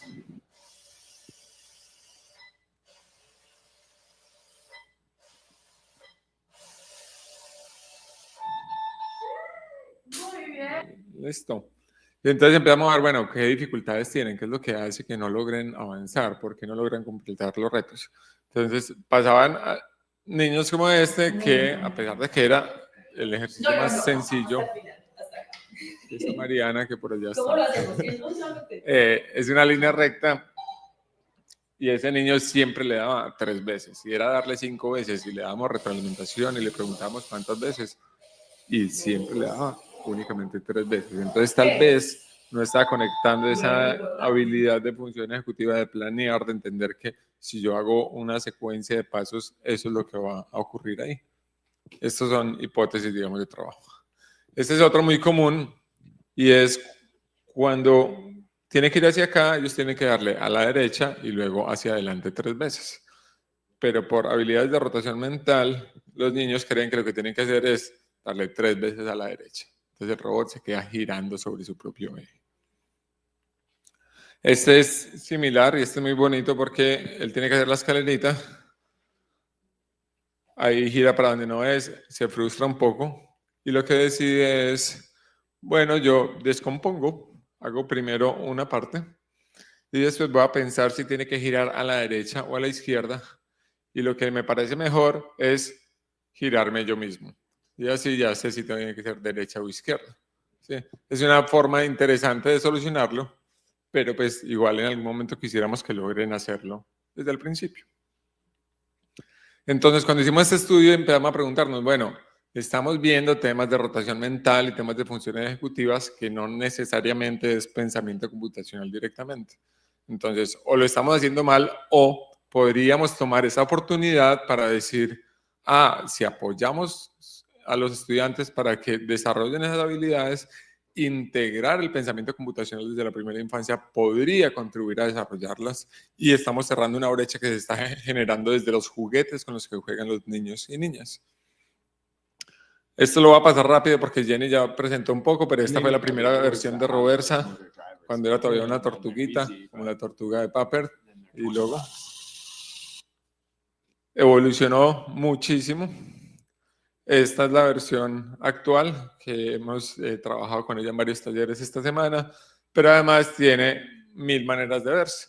Entonces, Pau, que es una profe de diseño, hizo disfraces de diferentes animales para que fuéramos al zoológico con ellos y trabajáramos con niños allá, pero también hicimos un concurso aquí en Uninorte con estudiantes de diseño y de educación, crearon un oso de anteojos, crearon los 3 cerditos con diferentes accesorios. Y hay unos colegas por aquí de la Universidad del Tolima que estamos haciendo un estudio allá en varias instituciones, hicieron animales locales como la zarigüeya, que además monta a sus hijitos, como lo hace la zarigüeya realmente, a medida que se va desplazando. ¿Sí? Y este es un trabajo... Perdón.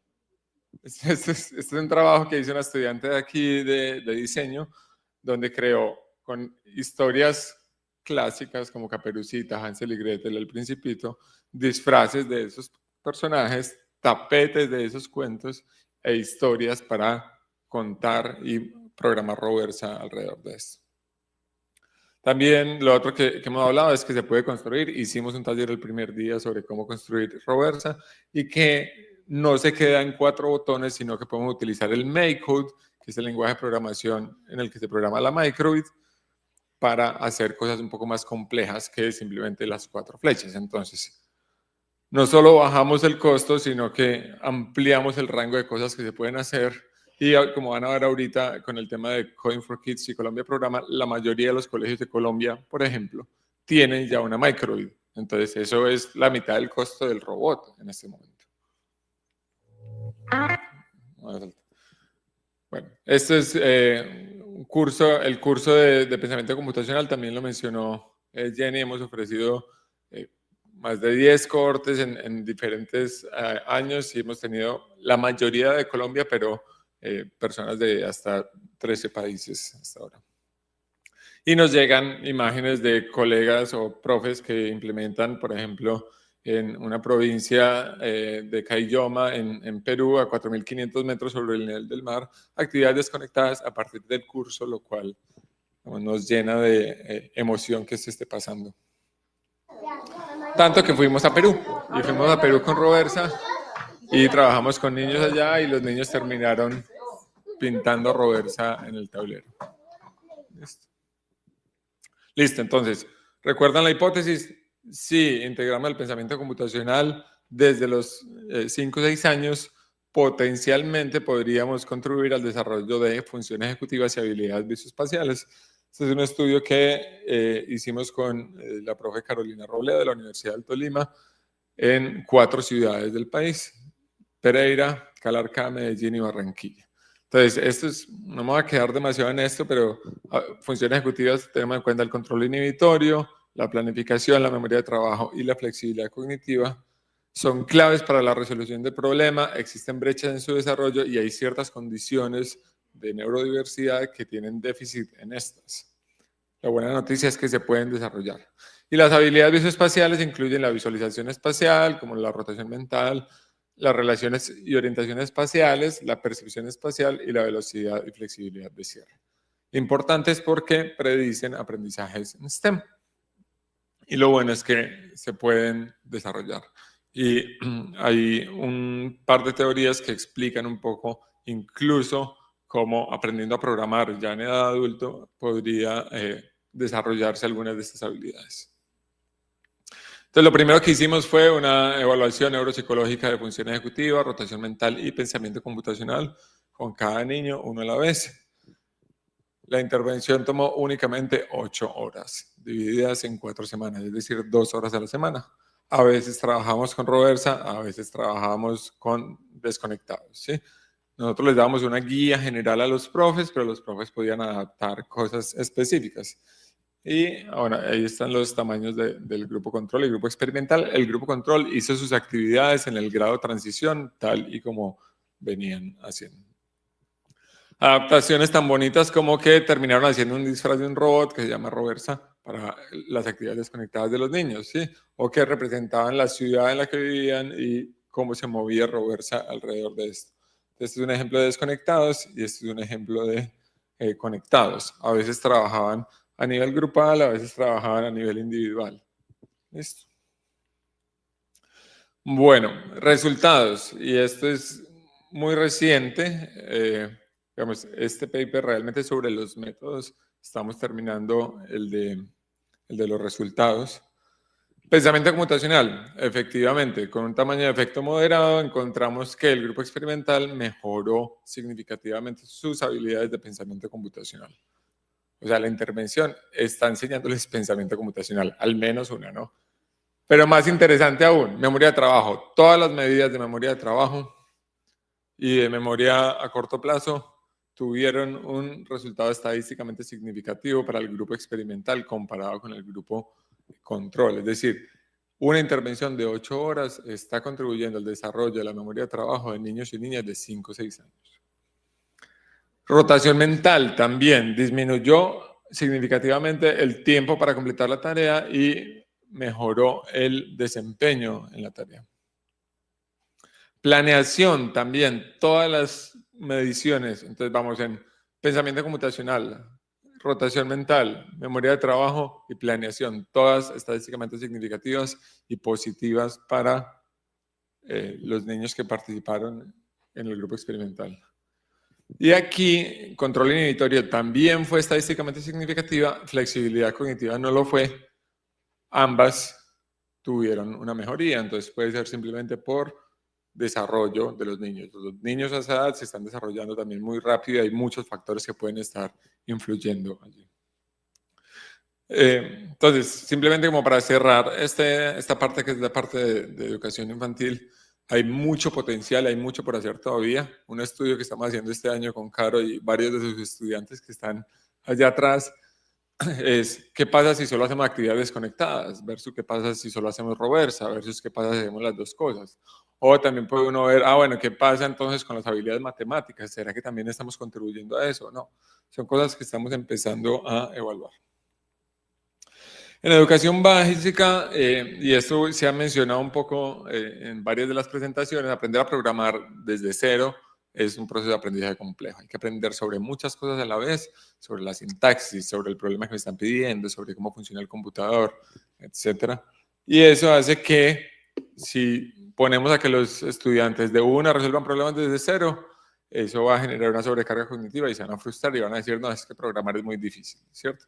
Y muchos de nosotros alguna vez, cuando no sabíamos todo esto sobre cómo aprender a programar, tuvimos esas experiencias en las que nos ponían a luchar contra el computador, ¿no? Entonces, Coding for Kids es una iniciativa del British Council, Ministerio de las TIC, en su momento estuvo Computadores para Educar y Ministerio de Educación, y se trataba de formar profesores para que enseñen pensamiento computacional en los colegios. En esos 4 años, más de 25.000 docentes fueron formados, llegó a más de 1 millón de estudiantes eso, y tenían cosas básicas que se han discutido aquí durante todos estos días. Por ejemplo, utilicemos lenguajes de programación por bloques, ¿cierto? Además, los lenguajes de programación por bloques son de los pocos lenguajes, además de Heidi, que es en texto, que son multidioma. Yo no tengo que tenerlo en inglés. Me ahorro esa dificultad que tienen los niños con el inglés. Usaban la Microbit, que es un dispositivo desarrollado por la BBC de Londres, y eso permitía hacer proyectos contextualizados, ¿sí? Y hacer cosas como con computación física. Pero además tenían un conjunto de actividades diseñadas para que los profes implementaran con una estructura basada en cosas que hemos visto también toda esta semana. Cada actividad diseñada para 2 sesiones, partida de decir, bueno, estos son los objetivos de aprendizaje y venga que esto es lo que usted sabe y esto es lo que debería saber, pero además enfoquémonos solo en actividades desconectadas primero. No hagamos nada con la tecnología, enfoquémonos en entender el algoritmo. Y luego sí, vamos a implementarlo en Microbit, pero, oh sorpresa, usa, modifica, crea. Lo mencionaron hoy y lo mencionaron el miércoles, si no estoy mal también. Primero le damos un ejemplo al estudiante para que prediga el resultado, para que se lo explique a un compañero, luego extienda ese programa y luego sí, venga, manos a la obra, vamos a crear y esto es un proceso iterativo de refinar. Tenía además un componente de género, o tiene el programa además un componente de género, y una de las cosas que tenía era cada una de las actividades conectaba con, digamos, roles de personas, mujeres especialmente, que hubieran hecho contribuciones importantes en la computación. Uno de los primeros estudios que sacamos de esto mostró que los estudiantes que participaban en Coding for Kids tenían un mejor resultado estadísticamente significativo, tanto en contextos rurales como urbanos, que instituciones control. Y siempre había ganancias de un punto de partida hasta el final. El estudio que les mencionaba sobre el inglés, resulta que dijimos, esto fue en 2019 que lo hicimos, la academia tomó un tiempo para publicar, fue, bueno, los estudiantes aprendieron en Microbit, miremos si son capaces de explicar un programa en Microbit, explicar un programa en Scratch, que es similar a Microbit en estructura, explicar un programa en Python y construir un programa en MakeCode, que es del mismo Microbit.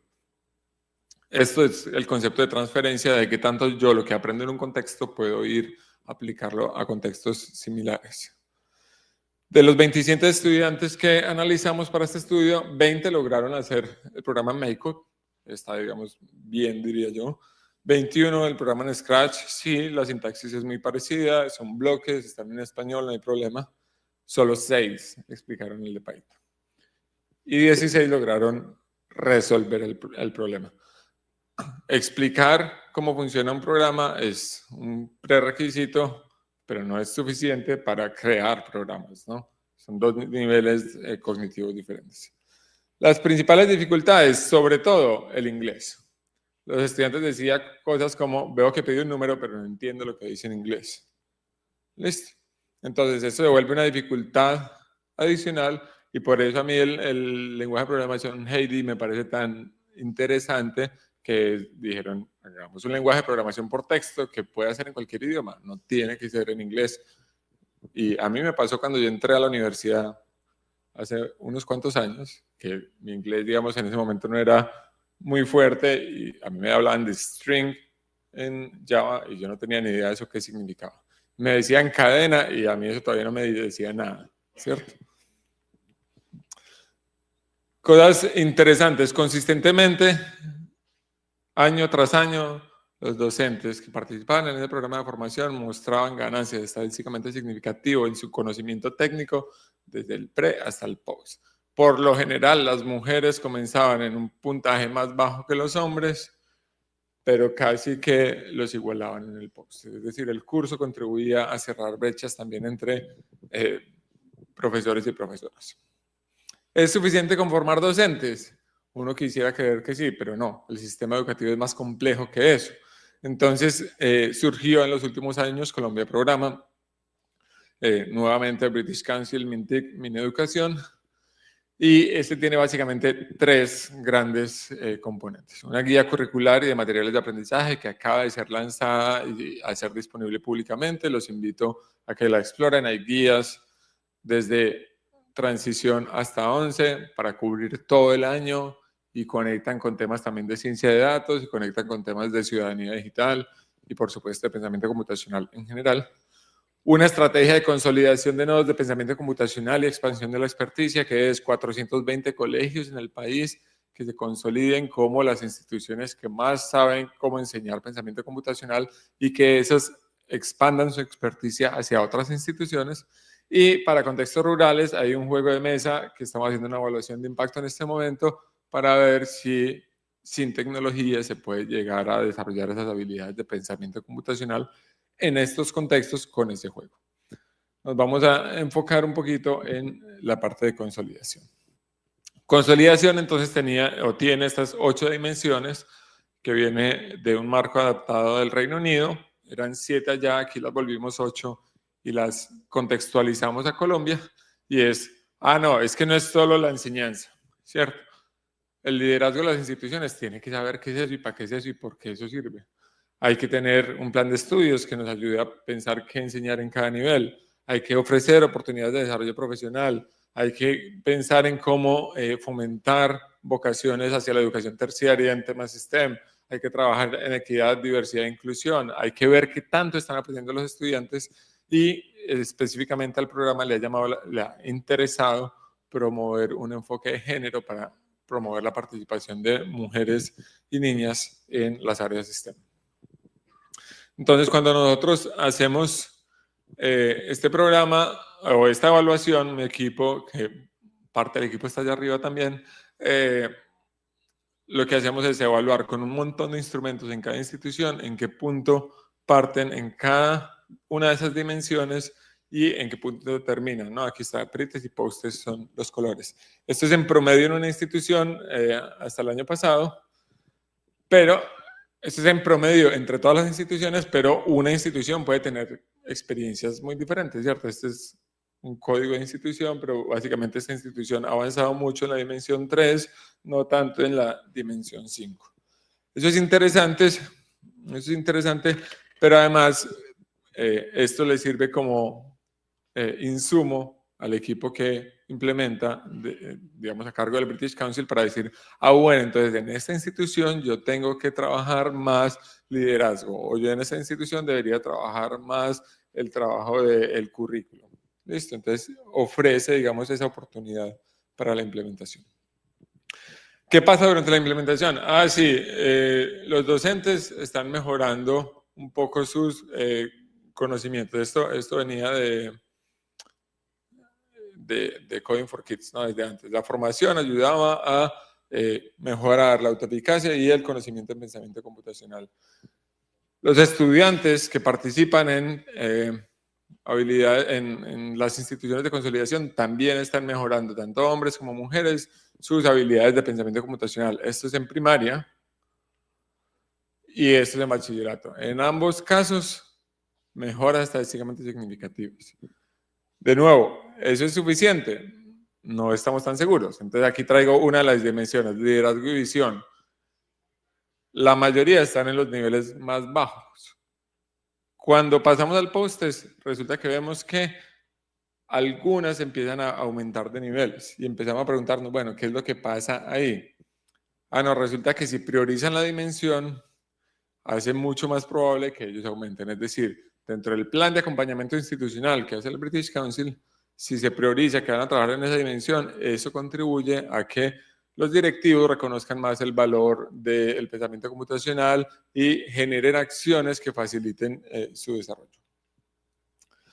Pero siempre puede pasar cosas como estas. Esto viene de uno de los docentes participantes. Decía, a veces este tipo de programas solo obliga al directivo a que le pasen una hoja y él firma. Claro, realmente desconoce de qué se trata el programa.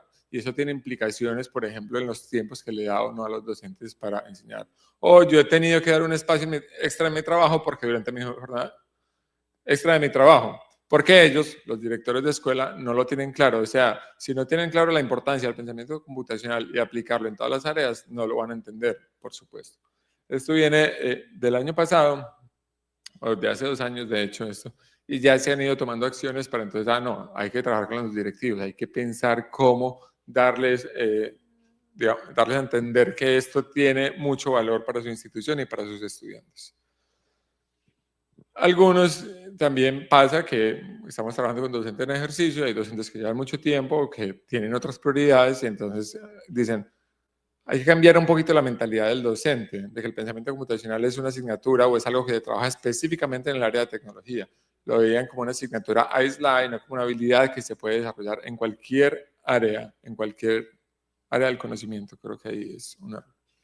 O hay varias generaciones trabajando como docentes y algunos manifiestamente, lo expresan abiertamente que no quieren aprender, ¿sí? Interpretan este pensamiento computacional como algo directamente relacionado con la programación y los computadores y eso les frena aún más. Esto es sobre cómo hacemos que haya una concepción más amplia de qué es pensamiento computacional y por qué es importante. Y a veces cuando trabajamos con el micro, eso requiere, por ejemplo, uno puede conectar con un servomotor o puede conectar con sensores, pero eso puede requerir otro tipo de habilidades, ¿sí? Entonces, alguno les decía, sería interesante incluir un curso que se entrara también en la parte de hardware, cómo montar los proyectos, los circuitos, para poder hacer esas cosas un poco más relevantes. Y también decían, por último, si a mí, como ingeniero electrónico, un profesor que es ingeniero electrónico, me costó montar el seguidor de línea porque no tenía claros algunos pines y demás, me imagino las dificultades para un profesor que no sepan nada de circuitos. Parte de esto lo presentó también Gabriela de la Rosa ayer en su ponencia. Entonces, con esto ya quisiera ir cerrando y volver un poco a los objetivos de la integración del pensamiento computacional desde edades tempranas tiene el potencial de contribuir al cierre de brechas. No solo el cierre de brechas en uso de la tecnología y pensamiento computacional, sino que si contribuimos al desarrollo cognitivo, que se está generando brechas incluso desde los juguetes con los que jugamos, pues podemos cerrar brechas de participación en ciencias y en matemáticas. Hay que pensar cómo apoyar el aprendizaje de los estudiantes y una de esas prácticas son usa, modifica, crea, problemas de Parsons, el PRIM, que se han discutido ya en varias de las presentaciones. Hay que pensar en cómo hacer que esto vuelva parte del, si se quiere, el ADN de la institución y eso media sobre todo a través del liderazgo de la institución. Y es clave para sumar a más profes de otras áreas y si se quiere, de otras generaciones también, establecer concepciones más amplias de qué es el pensamiento computacional para que lo integren al currículo. Por supuesto, agradecer a muchos de mis estudiantes y colaboradores que han hecho parte de estos estudios. Muchas gracias.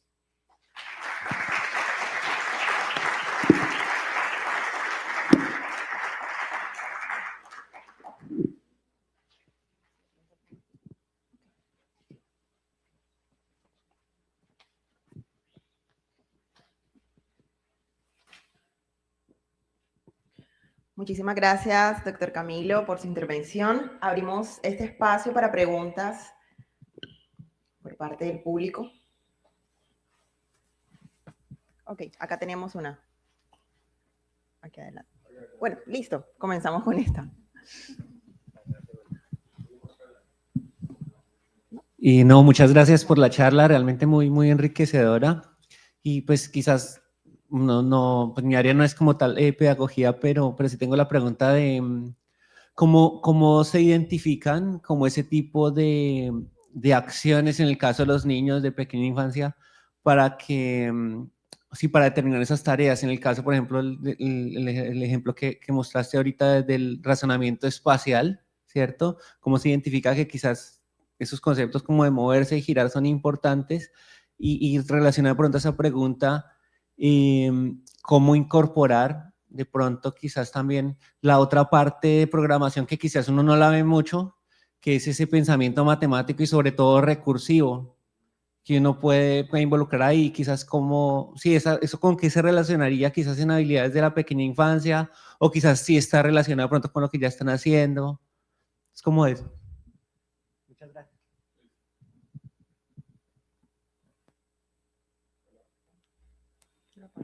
Hola, listo. Pues, a ver, empecemos por la segunda. Entonces, en la segunda, creo que Sushi ahorita mencionaba, por ejemplo, temas de reconocimientos de patrones, de figuras y eso. Esas son unas de las habilidades matemáticas que se enseñan en los primeros años.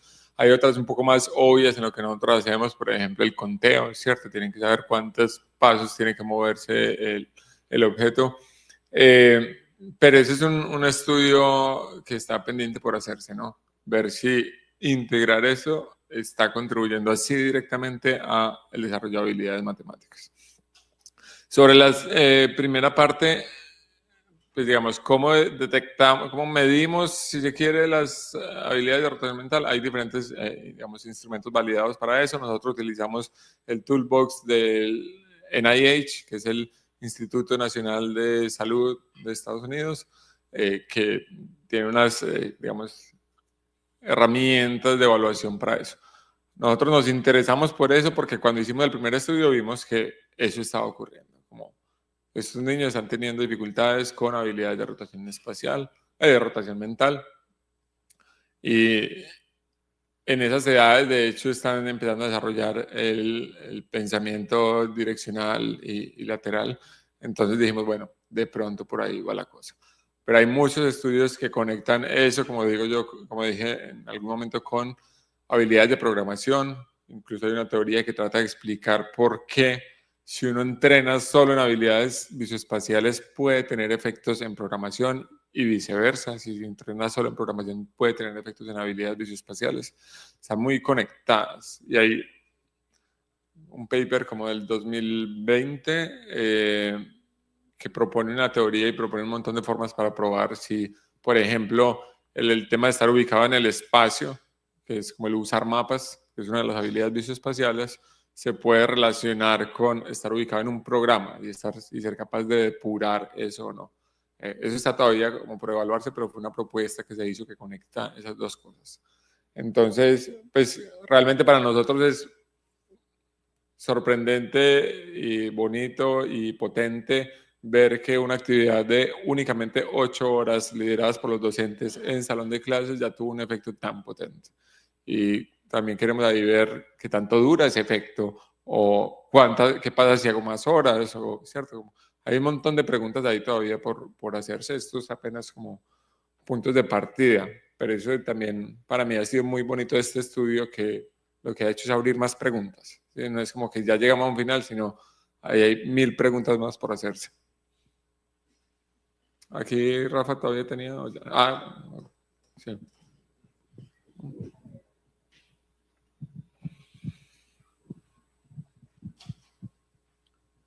Sí, bueno, la pregunta tiene que ver con lo que acabas de decir. Básicamente, si considerando un programa como Colombia Programa, un programa educativo, un proyecto como ese, si tienen contemplado evaluar efecto de largo plazo, cómo salen los niños de la primaria o cómo salen los niños de la secundaria.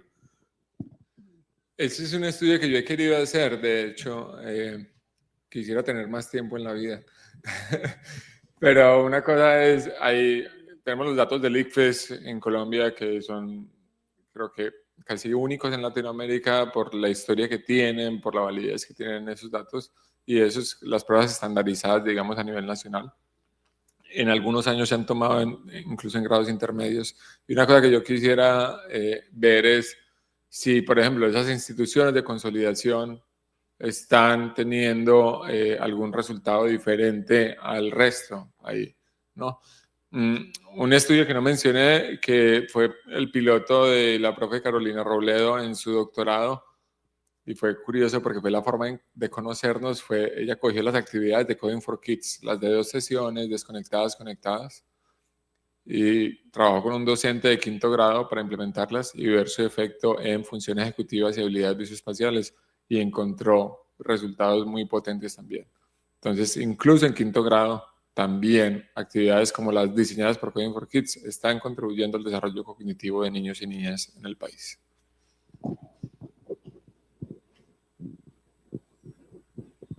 Esta es Carolina Robledo, por eso. ¿Cierto? Okay. Vale.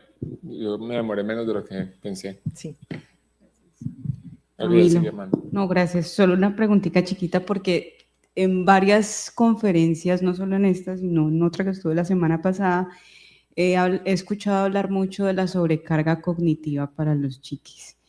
Y ese como que siempre ha sido como el comentario estrella en esto del pensamiento computacional, porque entonces no, siempre la base tiene que ser la lectura o las matemáticas, y para qué entonces incluir como estos otros temas si ya los chiquis pues nos los vamos a tirar más o menos. Entonces quería preguntarte vos qué opinas como de ese tipo de críticas, pues viendo igual que sí se ven efectos importantes, pero pues que esto no vaya a afectar el otro tipo de habilidades que se buscan desarrollar en estas edades tempranas. Gracias. Gracias, Nela. No, yo no creo, pues, yo no quise hacer esa crítica, si es que se escuchó así. Yo creo que es reconocer que pueden existir sobrecargas cognitivas y pensar cómo apoyar ese aprendizaje. La idea de las sobrecargas cognitivas en 2 minutos es: hay una memoria de trabajo que es limitada en tiempo y en espacio. Si me dicen algo, muchas palabras al tiempo se me van a olvidar, o si me dicen un número de teléfono y yo no lo conecto con cosas que sé o no me quedo repitiéndolo, se me va a olvidar. Y entonces, cuando tengo que procesar tantas cosas, desde la sintaxis, cómo funciona el computador, qué estoy tratando de resolver, estoy cargando mucho esa memoria de trabajo. Y por eso lenguajes de programación como Java, donde uno tenía que escribir un montón de cosas que ni entendía para imprimir una línea de código simplemente, no son introductorios, porque yo estoy tratando de entender la sintaxis de Java sin aprender nada de programación. Lo mismo sé, si tengo que además pedirle que me asigne memoria y no tengo ni idea cómo funciona la memoria de un computador, estoy dedicando esfuerzos cognitivos a cosas que realmente no contribuyen al aprendizaje de la programación. Por eso surgieron los lenguajes de programación basados en bloques, porque yo no tengo que buscar en esos lenguajes donde me falta un punto y coma en un programa de 100 líneas, sino que es como armar un rompecabezas. Pongo esto. Y porque yo no tengo que escribir system.out.println o input stream reader y no sé qué para interactuar con una consola en blanco y negro, sino que de una vez veo el resultado de lo que estoy haciendo. Esos lenguajes de programación los llaman de bajo suelo y alto techo, porque rápidamente puedo hacer algo y puedo ver cosas significativas y puedo crecer mucho, ¿cierto? No me quedo únicamente con el perdón de Papert en hacer mover una tortuguita, sino que puedo hacer muchas cosas de ahí para arriba, ¿sí? Entonces, mi respuesta un poco es: no es que el que exista una sobrecarga cognitiva sea un problema para integrar la computación, sino cómo manejamos esa carga cognitiva para que realmente la experiencia sea significativa para los niños. ¿Listo? Bueno, muchas gracias. Acá tenemos otra pregunta más. Ok. Tenemos tiempo. Me va a matar a mano. Bueno, primero que todo me parece muy curioso que estas mismas actividades yo también las di. No sé si este curso se reparte entre varias instituciones, pero yo también las vi, pero no las vi en los primeros grados, sino ya los empecé a ver como en 10º, 11. Coding for Kids, dices. Ajá, esto de microbit Microbit, y ajá. Scratch, todo esto venía como con una guía, el profesor nos la daba, nos la entregaba, pero era más como, realmente siento que uno no aprendía mucho en esas clases, porque estas actividades eran diseñadas como para niños muy pequeños. Entonces el hecho que primero nos la hayan empezado a enseñar muy tarde y segundo que el profesor no, como que no desarrollaba la creatividad en ellos, sino que te decía, sigan el paso a paso y ya. Y entonces, no sé, mi pregunta va más encaminada que si estos mismos ejercicios que están planteados para niños de preescolar a 5º grado también puedan como seguir viendo, o sea, si se les presenta estos mismos juegos a estos niños tan pequeños, seguir estudiando como aquella chispa que les creó y diseñar más juegos, más actividades para seguir ayudando a este pensamiento de programación, no sé. ¿Qué haces ahora? ¿Qué estás haciendo? Pues, ¿qué haces con tu vida hoy en día? Ahora estoy estudiando administración de empresas. Bueno, muy bien. La respuesta es sí, Coding for Kids se quedó cortico en el número de actividades que se diseñaron para integrar, porque en ese momento no había nada en el sistema educativo, entonces cualquier cosa había que enseñarla igual, casi igual en 5º o en 11. Entonces eso pasó antes. La buena noticia para ti, o sobre todo para los que vienen ahora, es que el nuevo currículo tiene ya actividades incrementales que van desde transición. Las nuevas guías, para que no me maten por decir currículo, tienen actividades que van desde el grado de transición hasta el grado 11 y que a veces conectan con ciencia de datos y a veces conectan con programación, a veces conectan con computación física y son incrementales. Entonces, sí, eso pudo haber pasado. También nos pasó, por ejemplo, que una de las actividades hacía calcular un promedio y en 5º los niños todavía no sabían cómo calcular un promedio. Entonces, las actividades no estaban diseñadas para un grado específico.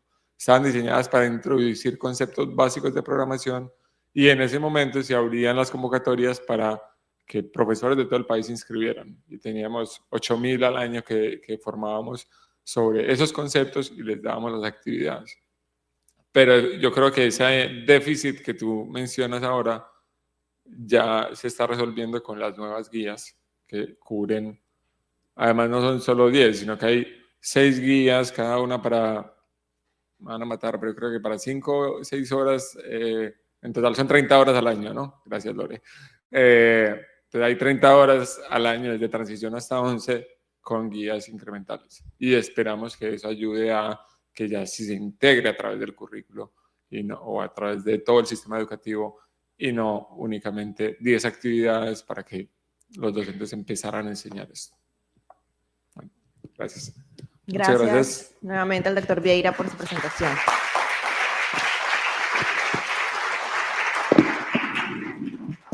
Seguimos con nuestra programación del simposio Reto Digital y cerramos esta jornada de la mañana con la presentación del doctor Aman Yadab, quien cerrará esta serie de ponencias. El doctor Aman es profesor Lapán Phillips de Educación en Computación en la Facultad de Educación y la Facultad de Ciencias Naturales de la Universidad Estatal de Michigan, con amplia experiencia en investigación, evaluación y desarrollo profesional docente.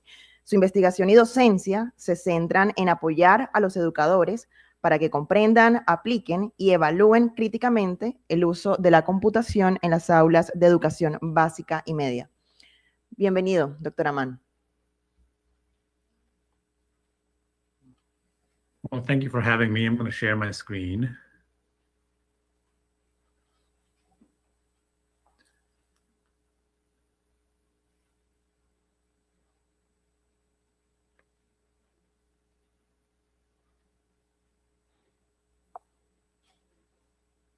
You all can see that? Okay, perfect. Hello, everyone. First of all, I want to thank Camille for inviting me to speak today. And I also want to thank a number of primary and secondary teachers that I've had the opportunity to work with over the last several years. I have an appointment in the College of Education and our computational math, science, and engineering department. My work has primarily focused on supporting teachers to bring computational thinking learning experiences to their students, either in standalone computer science courses or integrate them into their core courses. Today, I'm going to share a couple of projects on how we work to support teachers to use computational thinking, or CT, in their instruction, including how teachers can bring computing into social studies, art, and English language. The work that we've been doing has been guided by these three broad questions. What kind of experiences do students need to learn computing concepts, to be confident to pursue computing, and what kind of knowledge do teachers need to have to facilitate computing learning experiences? And finally, what kind of experiences do teachers need so we can develop knowledge for these teachers? The work that we've been doing has focused both on the pre-service teacher level. So those are students who are at the university trying to become teachers, as well as in-service teachers, so teachers that are already in the classroom and teaching. And that work has been integrating computing through computational thinking into their core instruction, as well as teaching standalone computer science courses. So it's both pre-service to in-service and from computational thinking to computer science. The way we've described computational thinking is that it's an encompassing approach that exposes students to computing ideas and principles in the context of subject area they're already learning. So at the elementary level, that has been teachers, when they're teaching mathematics and science, how they can bring computer science or computational thinking into their math and science instruction. At the middle school level, which is grades 6 through 8 in the US, so that's 11 to 14-year-old, how teachers can bring computational thinking into their social studies, art, and language arts. So those are the three subjects that we are focused on. In terms of specific computational thinking practices, we are focused on 4 practices. So algorithms and debugging, abstraction, decomposition, and patterns. So really the essence of computational thinking is breaking down complex problems into more familiar, manageable subproblems, which is problem decomposition, using a sequence of steps to solve problems, which is algorithms, and how to reduce complexity, which is abstraction, and then finally, how current problem features match previous problems kids might have solved, so that's pattern matching. And what we have seen is as teachers have integrated computational thinking into their curriculum, it really has allowed students to be rigorous problem solvers, develop logical reasoning skills, and engage in abstract thinking. They develop transferable strategies for navigating the uncertainty and complexity across different subjects. So it really has given kids, students, to think about their learning as they're engaged in a learning task or as they're solving a problem. So it's building a metacognitive skills. And so it leads them to think deeply and flexibly about, whatever topic that they're focused on or the problems that they're solving. And that leads them to be creative problem solvers. So it fosters creativity and curiosity, and not just focus on getting the right answer, right? Because it helps students be more analytical and innovative when they're tackling challenges. So for example, if a student is working on solving a problem, right, it pushes them to ask questions like, what are the possible approaches I can take to solve this problem? How can I break this larger problem into more smaller problems that may be easy to tackle. How can they make the solution more efficient? And what solution would be most elegant or effective and in that problem-solving approach? And then finally, we also want to engage kids in, civics, be good citizens in society, also have an understanding of ethics. So CT also provides an avenue to explore digital ethics and help students think about how does technology shape the world that we live in and what's their responsibility as a digital citizen. So I'll share examples of how this is played out both at the elementary level as well as middle school level, which is sort of secondary. So the first project I'm going to talk about is CT for EDU. So this was work that we did with a local school district here in Michigan called Oakland Schools, which has 26 school districts outside Detroit. And this was a researcher-practitioner partnership. So we as researchers worked with teachers, school principals, curriculum directors to think about what are the problems of practice teachers face in the classroom when they're teaching mathematics or science instruction. And then how can we then use computational thinking to support students' learning and teachers' teaching practices so it doesn't become another burden that teachers have to implement. So this was the project with Oakland Schools. One of the ways that we engage teachers during our professional development workshops in the summer, we both used unplugged activities, which does not require any technology, no coding, as well as plugged activities where they were using technology and like coding. So on the right side, you notice that these two teachers are using spaghetti and tape and a string to create a tower that would hold up a marshmallow, right? So you can see marshmallow at the top. And so the goal was we wanted teachers to engage in an engineering design and a problem-solving aspect so they can see how they themselves were engaging in those 4 CT practices that I talked about. So abstraction is, what kind of shape would our building or our structure take so it will hold a marshmallow? And then, they had to design their algorithm, so what steps they would take to design this. And then they had to use a lot of debugging skills as well, because sometimes the structure wouldn't stand. And then we were able to talk to them. You just engaged in some computational thinking practices. And then on the left side, we see here is an example of a plugged activity where the teachers are using an iPad to code this little robot called Dash to go along those lines, the white lines that you see. And again, teachers use those similar CT practices, designing the program, algorithm, debugging. And what I found interesting, excuse me, is that teachers were coding each other first to see if their code would work, rather than using the robot to go through that, a sequence of lines that we see on the ground, the white lines that we see. Which I think, kids are not afraid to just test out things because it's okay, because they can always go back and fix it. But teachers had a little bit of hesitancy and they were coding each other first. This also provided an opportunity for teachers to bring math concepts, because if the robot is going in a straight line and you code the robot to turn, you have to think about exterior angle versus interior angle. And depending on what angle they put in for the robot to turn, it led to some mathematical ideas that they could bring into their classroom as well.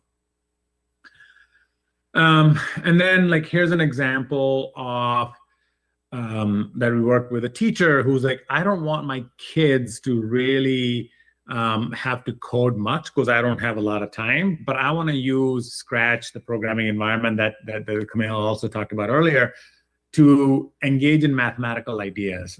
So the mathematical idea here was multiplication arrays. So in how many ways can you put 30 in a multiplication array. So first is an example of 10 by 3, so there are 10 rows and 3 columns. The second is an example of 6 by 5, where there are 6 rows and 5 columns. And so, so the kids were focusing on what do they need to do in the code, what do each of the loop does when it says repeat 10 versus repeat 6 and 5, right? So I think it allowed them to use Scratch or a computational tool to learn mathematical concepts. So that's one example. And then here's an example of using the Dash robot to move in a square. Here's an example of a teacher giving a worksheet to the kids where they were asked to predict the path that they wanted to draw. Then they had to, in plain English, write down their code, like what would they do? So move the robot 100 centimeter, turn the robot 90 degrees, move 100 centimeter, turn 90 degrees, so on and so forth to make a square. And then they had to think about what worked, what didn't work, how they debugged their program. And what this allowed is really to engage kids in thinking about their problem solving or metacognitive processes. So here's Michael, the teacher says, so with the people sitting next to you, I want you to turn and talk about what are some things that you need to think about with these directions. The total distance and shape of the path that the robot must follow, right? So here, the kids are engaging in abstraction because they have to focus on what are the main features of the problem that they need to focus on and things that they can ignore. So abstraction is one of the hardest concepts that that we found was working with teachers that was hard to grasp, hard for the kids to understand. But at a basic level, think of a map of the world, right? So when we think of the map of the world, we typically think of country boundaries, right? Where's the United States is, where's Canada, Mexico, right? Where's Colombia in relation to neighboring countries. So that's the map we focus on because the abstraction we're looking at is country boundaries. But what if I said, no, I want a map of the world that shows me topography, that shows me forests, deserts, mountains, lakes. Our map looks very different because our map shows abstractions of mountains, deserts, green forests.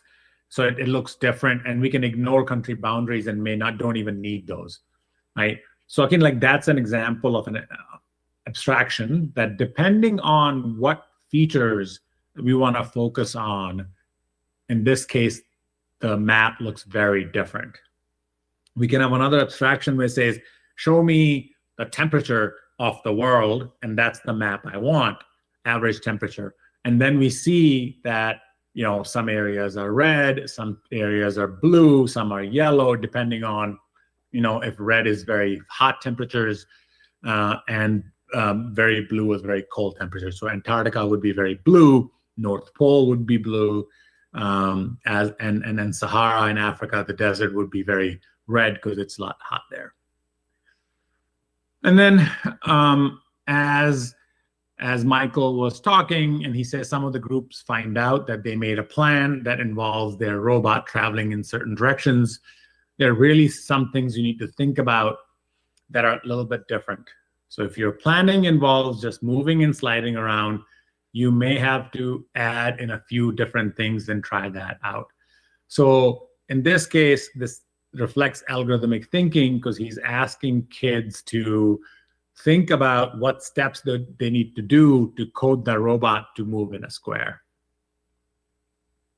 I'm going to show a little video from the teacher about what benefits that this teacher saw when implementing computational thinking in his elementary level classroom.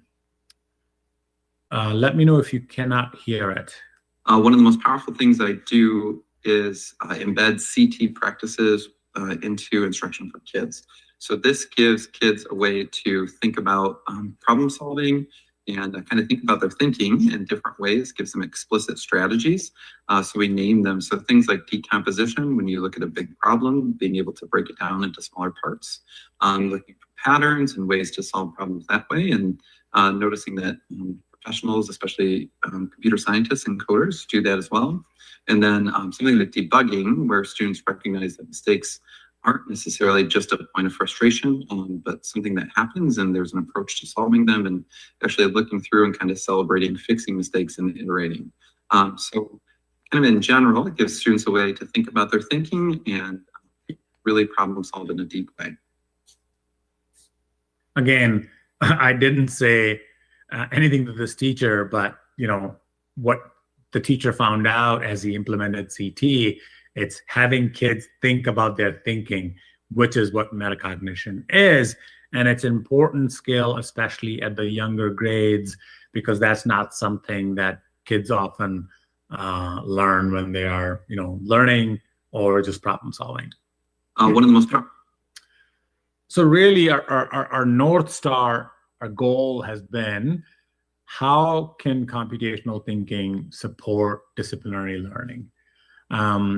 I'm going to shift gears and talk about our middle school integrated computational thinking project next. And in this project, we focused on social studies, English, and arts as the three subjects at the middle school level, so secondary level, to support teachers to integrate CT into the classroom. So I've been lucky on this project to work with my colleagues Rafi Santo, Carlos Leon, Sachil Kaskurlu, who's a postdoctoral researcher, now a faculty at Florida State, and David Phelps, who's a research fellow with Telos Learning.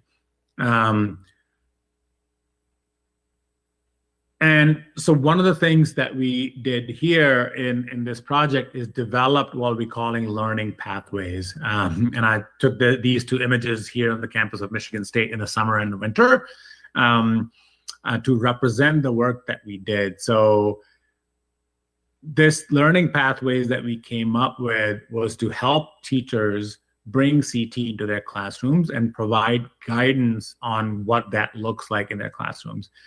And this was informed by 3 Delphi studies we did. So the Delphi studies are when we brought together teachers, disciplinary experts, so in each of those 3 disciplines, social studies, English, and arts, as well as people that write curriculum in those 3 subjects, and to help us think about how computational thinking could support teaching and learning within each of those disciplines. So I'm going to share these CT integration pathways. I'll start with social studies. First, our first pathway was supporting students to create models and representations in social studies. So in this case, CT focuses on creating models or representations, which is like maps, the example I gave earlier, simulations or flowcharts that can highlight the complex dynamics that show up in social and political topics that social studies teachers typically address.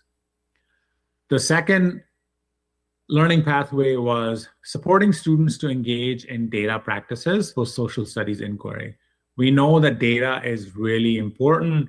Some have even called it data is the new soil. David McCandless, who's a journalist. And so how can we help students become fluent in data practices so they are informed and engaged citizens, so they can read graphs and representations of data, and understand that whoever is creating those graphs or data representations has their own motives and messages they want to convey, so helping students understand that. And the third was supporting students to understand computing's impact on society. So computing's everywhere, right? And now with AI, there can be fake AI videos that can be created and look very real. So how can we help students understand how these computing tools are used to impact social and political dimensions, so they can think for themselves and understand who's creating those what their motives are, and be critical about any information that they might encounter online and as a result of computing tools. What we then did was each pathway, we created practices.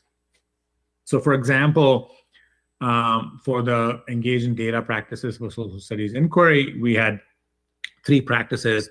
One was having students critically engage with data visualization, critically engage with data sets, so finding data sets that show information, and then engaging in data-based inquiry around social issues. So really highlighting that students themselves should look at data, make sense of data, but also like if they encounter representations or data visualizations, they have to understand the issues, the social, political, historical, economic issues that are behind those data visualizations. As an example, I want to show this on the right side. You see this little map that's drawn. It's an example from Building Caring Communities that creates maps of assets in a community. So I'm not sure if you can see what it shows is where are the libraries, where are other assets that kids or a community might need, where are healthcare centers.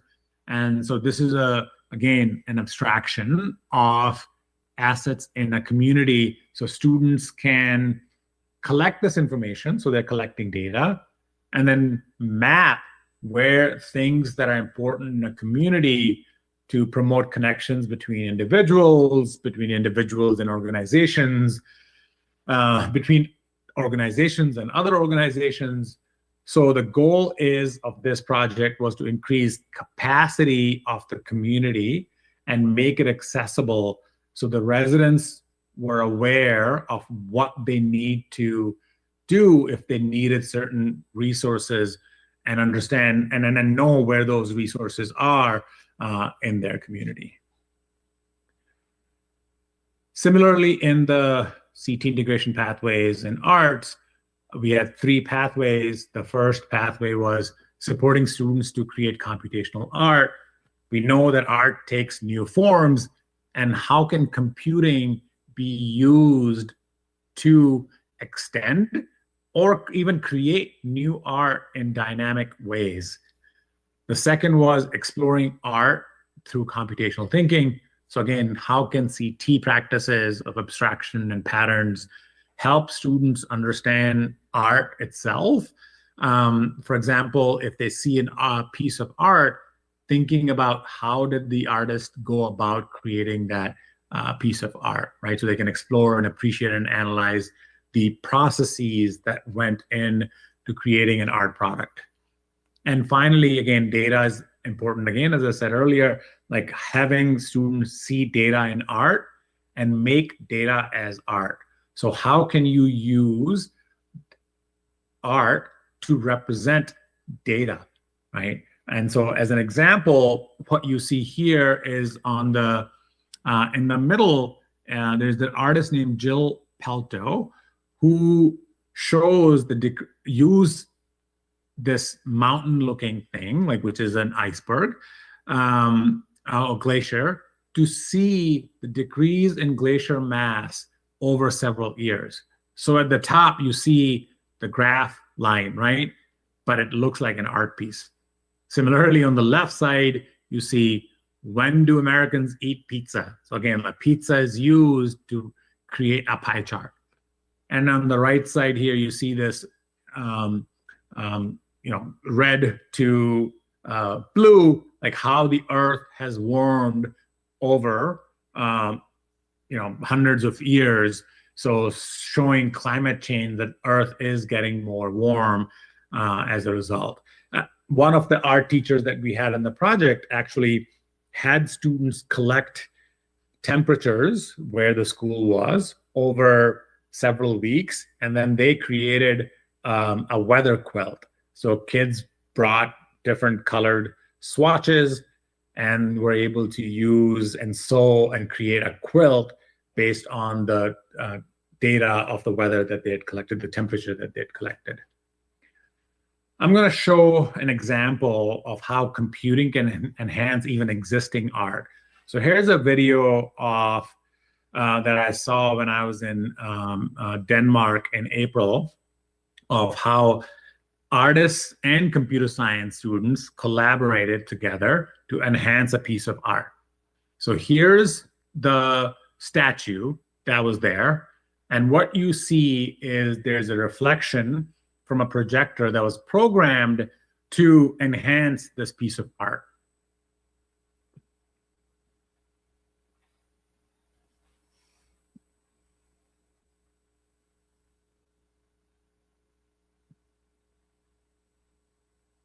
Right, one more.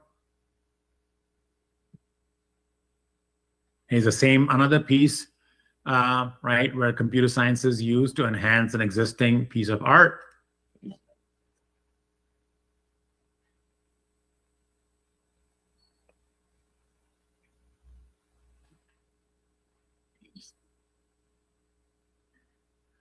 Again, you see examples of how computer science and art interact. Again, two subjects we likely don't see a lot of connection to, but clearly here's a few examples where artists and computer scientists are collaborating together to enhance a piece of art or even create new art. Like Scratch is a great tool for creating geometric art, where kids learn how to code and create pieces of art using Scratch. Finally, we have the CT integration pathways in language arts, where there are 4 pathways. The first is having students analyze text through computational methods. So look at a piece of information, a text, and use computing to identify trends and visualizations and identifying patterns in text data. Second is having students use computational practices to enhance their writing. So using flowcharts, graphic organizers, and mentor texts in ways that allow students to rethink their writing process. A third integration pathway was supporting students to compose interactive computational art, right? And so in this case, using a tool like Twine, where you can start a text box that opens a story and have embedded links in there, right? And kids can choose which storyline they want to follow. So it's a hypertext link story. It's like old school. When you would read a book, it would say, if you're on page 21, it'd say, if you want to find out what happened to a character, go to page 35. If you don't want to find out and continue reading, go to page 50, right? So I think those hypertext links that change the direction of the story and make it interactive, where computing can help. And finally, supporting students to critically analyze computational texts and practices. Again, this relates to computing's impact on society. We know that the way we encounter information, like TikTok or Instagram, or even online in general, like those, and with AI creating fake videos, it's important for students to critically analyze any information or text that they encounter online, right? So that is important in language art as well. I'm just gonna highlight supporting students to analyze text through computational methods. Here is an example in the middle of researchers analyzed how were leaders who were women referenced in headlines across India, South Africa, UK, and the United States. And what we see is whether the leader, a woman prime minister or a president or a congressman or a congresswoman, whether they were married or not, was used so often in India the most, South Africa, UK, and even the United States, right? Much more so than if a male leader was married or not.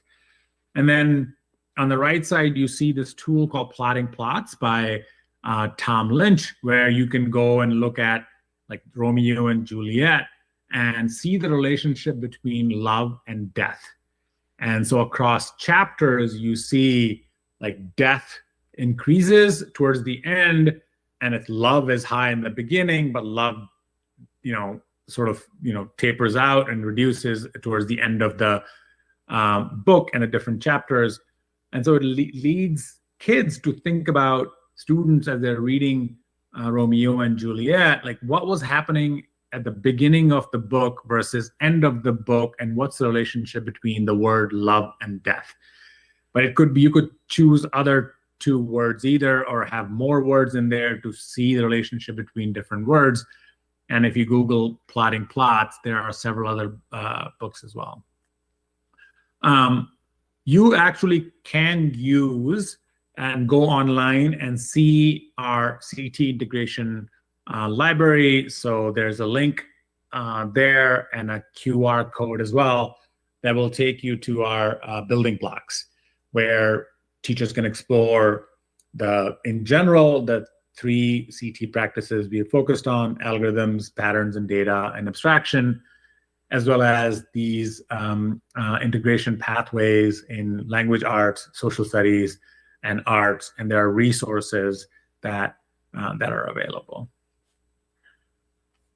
I'll leave this on for a minute.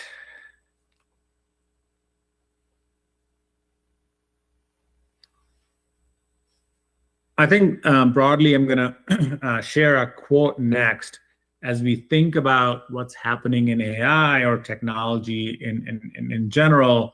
I'm going to read this quote, and then maybe people can think about what technology it's talking about.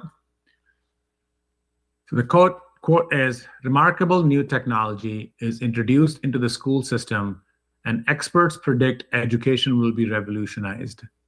The technology will, as never before, allow the widespread dissemination of new concepts and ideas that stimulate young minds and free the teacher for more creative pursuits. Yet the magic fails to materialize, and within a few years, articles appear in the popular press asserting that the failure obviously arises from the teachers not being skilled enough in the new technology." Does anybody want to take a guess and tell me what technology this is talking about? So from the audience or the hosts?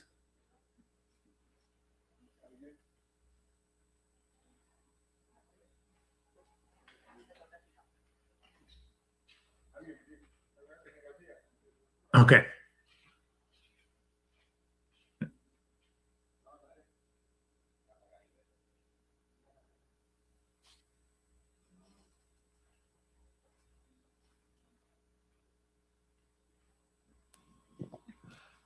Hi, man.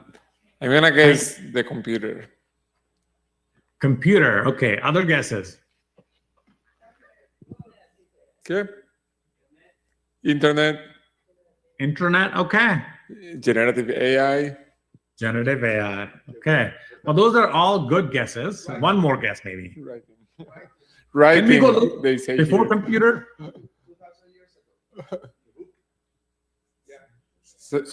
Sorry, they are suggesting writing or the book as well. So Writing in the book as well. Yeah. So this is talking about the chalkboard. Right. So this is from 1840, and it was cited in a New York Times article. Right. So as we think about now generative AI, it's the same conversation we're hearing, right? So we really, as educators, we really have to be critical about what's being sold, because it's not always, technologies don't always pan out, because typically they're designed by people who are not educators. and they're just designed to make money rather than actually support teaching and learning in the classroom. So what we have seen is that for the examples that I share in terms of computational thinking is we have not focused on any particular tools, right? Where we have allowed teachers to use any tools they want that supports what they're doing in the classroom, but not only supports, but shifts their practices in ways that engages student and supports students' problem solving and allows them to think critically about information, about what they're learning. And as a result, we have seen that teacher practices have shifted. And I think broadly, that's how we should always think about role of technology. Let's say in generative AI, if it's not shifting what we do as teachers and educators in the classroom, and we're just using it to do things we've always done, the technology is not useful. It's useless, right? So as we all think about technology in education, that's what we have to keep in mind. Okay, I'll stop now. My email is next. And if you all have any questions, I'm happy to take a few questions.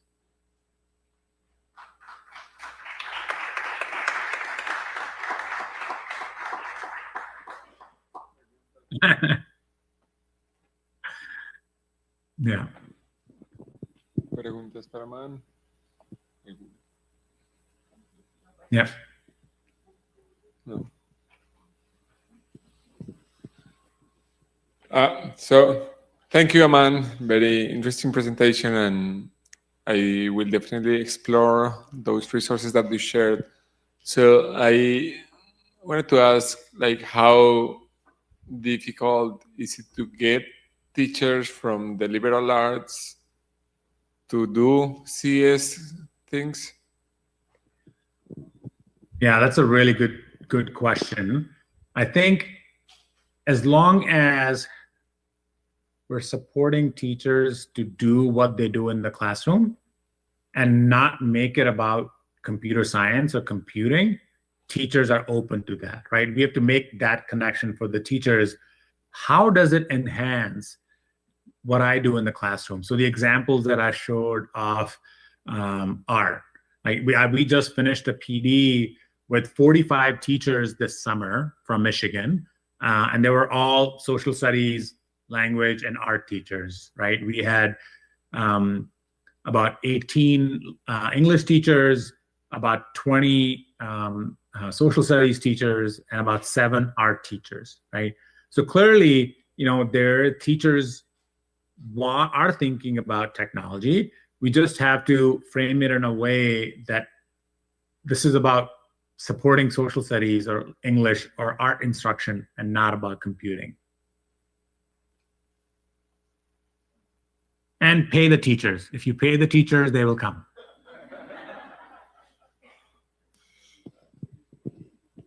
Well, yeah, that's a good strategy too. Thank you, Aman. Yeah. Muchas gracias al doctor Aman por su presentación, y de esta manera culminamos esta jornada del 17º Simposio de las Sociedades ante el Reto Digital. A todas, muchísimas gracias por habernos acompañado en esta jornada, y también les recordamos que hoy a las 2 de la tarde continúa la jornada final de estas conferencias. Muchísimas gracias y feliz resto de tarde.